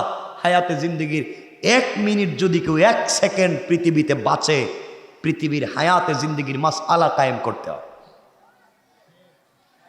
সুতরাং আল্লাহর গোলামের 3 নম্বর গুণ, রুকু সেজদা কার পায়ে? কার পায়ে? আল্লাহর গোলামের 4 নম্বর গুণ আল্লাহ বললেন, ওয়াল্লাযীনা ইয়াকুলুনা রাব্বানা সরিফ আন্না আযাবা জাহান্নাম ইন্না আযাবাহা কানা كان غراما আল্লাহ রাব্বুল ইজ্জত ওয়াল জালাল বললেন বান্দারে আমি আল্লাহর গোলামের 4 নাম্বার গুণ হলো সাকারাত শুরু হয়ে যাওয়ার আগে গারগারা শুরু হয়ে যাওয়ার আগে কবরে চলে যাওয়ার আগে মালাকুল মউত পৌঁছে যাওয়ার আগে আজরাইল চলে আসার আগে আমার যেই বান্দা গোটা জিন্দেগির গুনার জন্য রবের কাছে ক্ষমা চাইতে শুরু করবে তওবা করতে শুরু করবে রব বলেছেন বান্দারে সাকারাতের আগে কোন বান্দা যদি তওবা করে আল্লাহ রাব্বুল ইজ্জত ওয়াল জালাল বলেছেন তার বান্দার গোটা জিন্দেগির গুনাহগুলোকে মাফ করে ওই পরিমাণ সওয়াব তার আমল নামায় লিখে দিয়া জান্নাতি বলে ফয়সালা করে দিতে আমার আল্লাহর 1 মিনিটও দেরি হবে না পড়েন সুবহানাল্লাহ কয়টা গুণ বলছি 1 নাম্বার অহংকার করা যাবে না অহংকার করা যাবে 2 নাম্বার গালি দেওয়া যাবে 3 নাম্বার রুকু সিজদা কার পায় 4 নাম্বার তওবা করব কার কাছে আমার কাছে কার কাছে আল্লাহর কাছে কোরআনে কারীম 19 নম্বর পারা 25 নম্বর সূরা আল ফুরকান আয়াত নম্বর 63 64 65 3 আয়াতে 4 গুণ বলছেন এটা বললাম কোরআনের কথা কারণ হাদিস থেকে 4 গুণ বলেই কথা শেষ 12:30টা হয়ে গেছে পরে ফজরের নামাজ একজনে পড়বেন না আর ঝামেলা আমার উপরে দিয়ে যাবে এই কাজের কাজই আমি না শোনেন হাদিসের 4 গুণ নবীজি বলেছেন আমার মুসলমানেরা শোনো নবীজি হাদিসের 4 গুণ বলেছেন ইয়া আইয়ুহান নাস ও বিশ্ববাসী আল্লাহ কোরআনে 4 গুণ বলেছেন নবীজি হাদিসে 4 গুণ বলেছেন 1 নাম্বার আফসুস সালাম তোমরা একে অপরকে পাইলে সালাম দাও কি দাও আবার বলেন আপনারা দেননি কেমনে দেন আসসালামু আলাইকুম এটা সালাম কিছু নেতা তো নির্বাচনের সময় অজু নাই প্রস্রাব ঠিক নাই কাপড়ের মধ্যে দুর্গন্ধ লাগানো বোর বিয়ার সময় 30 বছর আগে একটা টুপি পাইছিল এইটা পরে আইছে মসজিদে সালাম দিতে আসসালামু আলাইকুম নির্বাচনে খাড়াইছে সালাম নিয়ে দুষ্টামি করা যাবে না 1 নাম্বার সালাম ঠিক মতো দিব ইনশাআল্লাহ সবাই বলেন ইনশাআল্লাহ 1 নাম্বার নবীজি বলেছেন সালাম 2 নাম্বার নবীজি বলেছেন ওয়াতুইমুত তাআম যার ঘরে খাবার নাই তার ঘরে খাবার পৌঁছে দাও আপনার ঘরে 10টা আইটেমের খাবার আছে আপনার প্রতিবেশীর ঘরে এক বেলার খাবার নাই আপনি 10টা আইটেমের খাবার খেয়ে তাহাজ্জুদের সেজদা দিচ্ছেন আর প্রতিবেশীর ঘরে এক বেলার খাবার নাই কাজ হবে না ও আতইমুত তাআম প্রতিবেশীকে তুমি খাবার পৌঁছে দাও আপনার বাচ্চার হাতে দামি দামি জুস আছে চকলেট আছে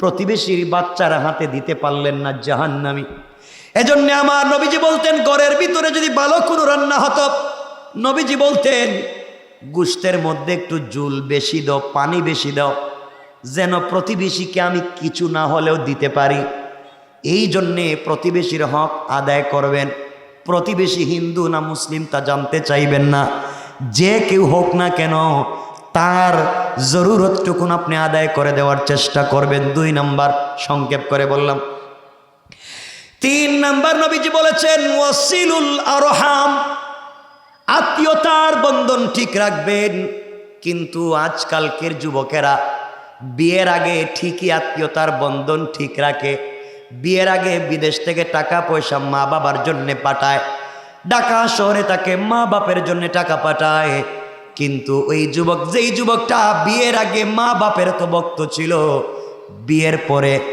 তার বউ তার শালি তার শালা তার শ্বশুর শাশুড়ি ছাড়া তার চৌকে আর কিছুই দেখে না ঠিক কিনা বলেন এটা মনে জামালপুরে নাই মনে হইতেছে বিয়ের পরে আর মা বাপরে দেখতে পারে না বিয়ের পরে মারে আর মা কয় না কয় বুড়া তুমি কিছু বুঝবা না বিয়ের পরে মারে মা কয় না মায়ের কাছে ঔষধের টাকা দেয় না আর এই যুবক শ্বশুর বাড়ি গিয়ে শাশুড়ির কয় আম্মা আপনি আঙ্গুর খাইবেন না আপেল খাইবেন ঠিক কিনা বলেন না কেন নিজের মারে দিতে পারে না আর শ্বশুর বাড়ির গিয়া খায় আম্মা খাইবেন কি আমি কই আঙ্গুর না আপেল তুই 1 কাপ বিষ খাওয়াইয়া মাইরা ফেলা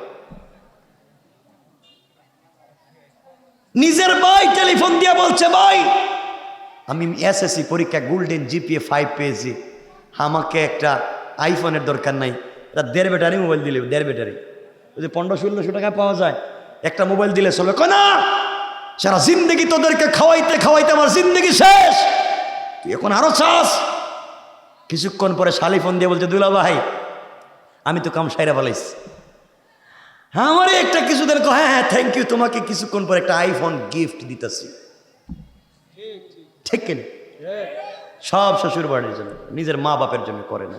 ভালো মানুষ আছে, খারাপ মানুষের অভাব নাই। এই জন্যে ওয়াসিলুল আরহাম, আত্মীয়তার বন্ধনকে ঠিক রাখবেন। ইনশাল্লাহটা কোন সবাই বলেন না ইনশাল্লাহ? কয়টা বলছি? 4 নাম্বার নবীজি বলেছেন সাল্লু ফিল লাইলি ওয়ান নাসু নিয়াম।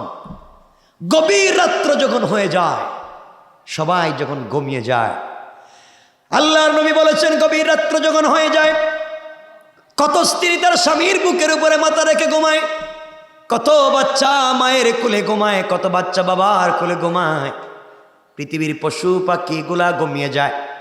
ওই সময় যখন কোনো গোলাম, কোনো বান্দে ঘুম থেকে উঠে রবের কদমে সেজদায় পড়ে কান্না করে, রবের কদমে সেজদায় পড়ে যায়, নবীজি বলেছেন ফাদাখালাল জান্নাতা বিসালাম। ইন্তেকাল করতে দেরি হবে, দারুস সালাম নামক একটা স্পেশাল জান্নাত রেখে দিয়েছেন রব। এই জান্নাতে প্রবেশ করতে 1 মিনিটও দেরি হবে না। কোন সুবহানাল্লাহ, আল্লাহু আকবার বলেন। কয়টা গুণ বলছি? সর্বমোট কয়টা? 1 নাম্বার অহংকার করা যাবে, সবাই বলেন যাবে। 2 নাম্বার গালি দেওয়া যাবে। 3 নাম্বার রুকু সেজদা কার পায়ে। 4 নাম্বার তওবা করব কার কাছে। 5 নাম্বার সালাম বিনিময়। 6 নাম্বার প্রতিবেশীর হক। 7 নাম্বার আত্মীয়তার বন্ধন ঠিক। 8 নাম্বার গভীর রাত্রে 2 রাকাত সালাত। এই 8 গুণ অর্জন করলে মরলেই দারুস সালাম নামক জান্নাত। না সুবহানাল্লাহ, এটা আগামী বছর কেমন? সুবহানাল্লাহ জুড়ে পড়েন। কয়টা জান্নাত বলছি? কোন জান্নাতে যেতে হবে? দারুস সালাম। এখন দারুস সালাম নামক জান্নাত কি আসলে? কেন দারুস সালামের কথা বললেন? দারুস সালাম জান্নাতটা আসলে কি? এই আলোচনাটা দীর্ঘ। দারুস সালাম নামক কেন জান্নাতের কথা রাসূল বলেছেন?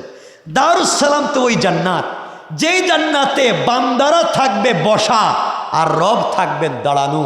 রব দাঁড়াইয়া দাঁড়াইয়া তার জান্নাতি বান্দাদেরকে সালাম দিবেন। সালাম সালাম। সুবহানাল্লাহ জোরে পড়েন, জোরে পড়েন। যেই জান্নাতে রব থাকবেন দাঁড়াইয়া, বান্দা থাকবে বসা আর রব নিজে সালাম দিবেন, কেমন লাগবে? এখানে একটা বিশাল চমৎকার গঠন আছে, আর সেদিকে নিতে চাই না। রাত্রে 12:30 আমি এর লম্বা করব না। কথাগুলো বুঝে আপনাদেরকে এটা বুঝাতে চাই, দিন শেষে আপনাকে আমাকে যে পথে ঘোরা লাগবে, দুনিয়ার মানুষের পিছনে নয়। আজকালকে নিজেকে তৈরি করো, নিজেকে বানাও, রবের জন্য তৈরি করো। রব বলেছেন বান্দা, কেউ তোকে যদি কাছে না ডাকে, সবাই তোকে ভুলে যেতে পারে, মা বাপ সন্তানকে ভুলে যেতে পারে। ওয়ালা ইয়াসআলু হামিমুন হামিমা, কলিজার টুকরা বন্ধু পর্যন্ত বন্ধুকে ভুলে যেতে পারে। ইওয়াসসাউনাহুম ইয়াওয়াদ্দুল মুজরিমু লাউ ইফতাদি মিন আযাবি ইয়াউমি ইদিম বিবানি।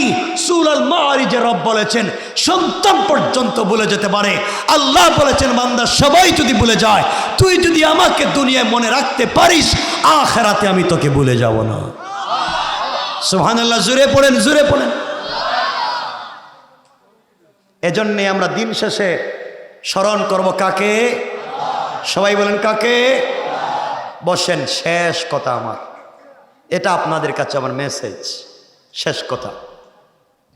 এতক্ষণ যা বলে যা বুঝালাম, বুঝবেন কথা, এতক্ষণ যা বলে যা বুঝালাম, বুঝাতে চাইলাম শেষ পর্যন্ত ফিরে যেতে হবে একমাত্র, কেবলমাত্র, শুধুমাত্র রবের কাছে। কার কাছে? আর রবের কাছে যাওয়ার একটা পদ্ধতি হচ্ছে রবকে খুশি করার। তার নাম শুরুতেই বলেছিলাম সেজদা। আলোচনার শুরুতে কি বলেছিলাম? সেজদা। এই সেজদা দিয়েই কথাটা শেষ করে নিচ্ছি। সেজদাই হচ্ছে রবের কাছাকাছি পৌঁছার টাইম। এজন্য যুবক তোমাদেরকে দুহাত জোড় করে বলছি, বলো যদি সরাসরি পায়ে ধরতাম, পায়ে ধরে বলছি। ও যুবক তোমাদেরকে বলছি, শুনো, বন্ধুদের পাল্লায় পড়ে সিনেমা হলে গিয়েছ, বন্ধুদের পাল্লায় পড়ে সিনেমা হলে গিয়েছ, সিনেমা চলতেছে, নর্তকীরা নাচানাচি করছে, গান বাজনা বাজছে, উলঙ্গপনা চলছে, এমন সময় আজান হয়ে গেছে। রব বলেছেন হাইয়া আলাল ফালাহ, ও বান্দা নাচ গানে কোনো মজা নাই, নাচ গানে কোনো কল্যাণ নাই, সিনেমা হলে কোনো কল্যাণ নাই, ফালাহ কল্যাণ আমার কাছে, কামিয়াবি আমার কাছে। তোমার পায়ে ধরে বলছি, সিনেমা হলে আছো, আমি বলছি না তুমি বের হয়ে আসো। ও যুবক তোমাকে বলছি, ওখানেই সুযোগ বুঝে নামাজে দাঁড়িয়ে যাও, ওখানেই নামাজে দাঁড়িয়ে যাও। আগে নামাজ, এরপরে অন্য কাজ, আগে নামাজ এরপরে অন্য কাজ।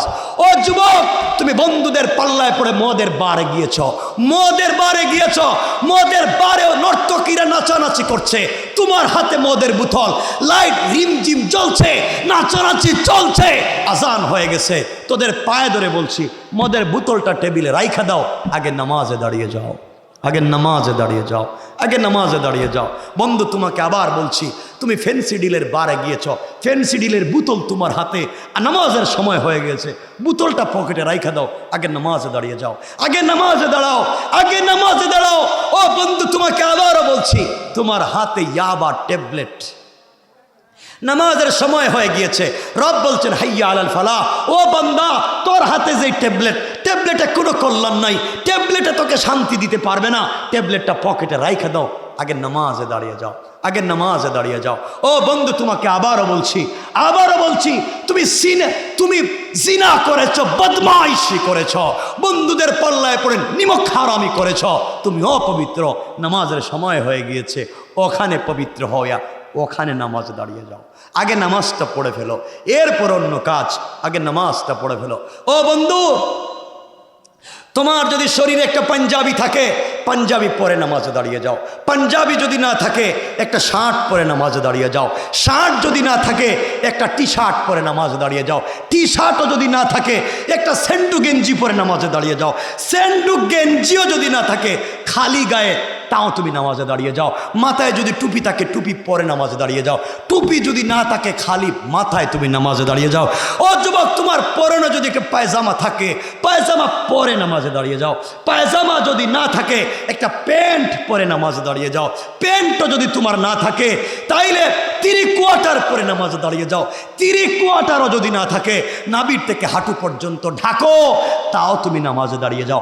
নাভি থেকে হাঁটু পর্যন্ত ঢাকবার কাপড়ও যদি না থাকে, আমি আবারও বলছি, নাভি থেকে হাঁটু পর্যন্ত ঢাকবার কাপড়ও যদি না থাকে, খালি গায়ে, খালি মাথায়, খালি শরীর নিয়ে উলঙ্গ হয়ে তাও সময় মতো নামাজে দাঁড়িয়ে যাও। অজুর ব্যবস্থা থাকলে অজু করে নামাজে দাঁড়িয়ে যাও, অজুর ব্যবস্থা না থাকলে তায়াম্মুম করে নামাজে দাঁড়িয়ে যাও, তায়াম্মুমের ব্যবস্থা না থাকলে বিনা অজুতে, বিনা তায়াম্মুমে, খালি গায়ে, খালি মাথায় উলঙ্গ হয়ে যে অবস্থায় আছো, আগে নামাজে দাঁড়িয়ে যাও, আগে নামাজে দাঁড়িয়ে যাও। রব বলেছেন, আমার বিশ্বাস, ইন্নাস সালাতা তানহা আনিল ফাহশাই ওয়াল মুনকার, এই সালাতই একদিন তোমাকে সকল অশ্লীলতা থেকে বাঁচাইয়া বাঁচাইয়া আল্লাহ পর্যন্ত পৌঁছাইয়া দিবে ইনশাআল্লাহ, ইনশাআল্লাহ, ইনশাআল্লাহ। এই জন্য যেখানে থাকো সালাত, সকল অবস্থায় সালাত, রব তোমাকে কাছে নিয়ে যাবে, আজ না হয় কাল, মনে থাকবে ইনশাআল্লাহ। আমার ওয়ালান, আমার কথাগুলো আমাকে আল্লাহ আমল করবার তৌফিক দান করুন। আখেরান সকলকে আমার কথায় অপ্রাসঙ্গিক, অন্যায়, অনৈতিক, অসদাচরণ যেগুলো হয়েছে সবার কাছে ক্ষমা চাচ্ছি। আল্লাহ আমাকে ক্ষমা করে দিক, সবাইকে ক্ষমা করে দিক, আমাদের সবাইকে রাসূল পাকের নিজ হাতে হাউজি কৌসারের পানি পান করে জান্নাতে যাওয়ার তৌফিক দান করুক। সকলে পড়েন আমিন, সবাই বলেন আমিন।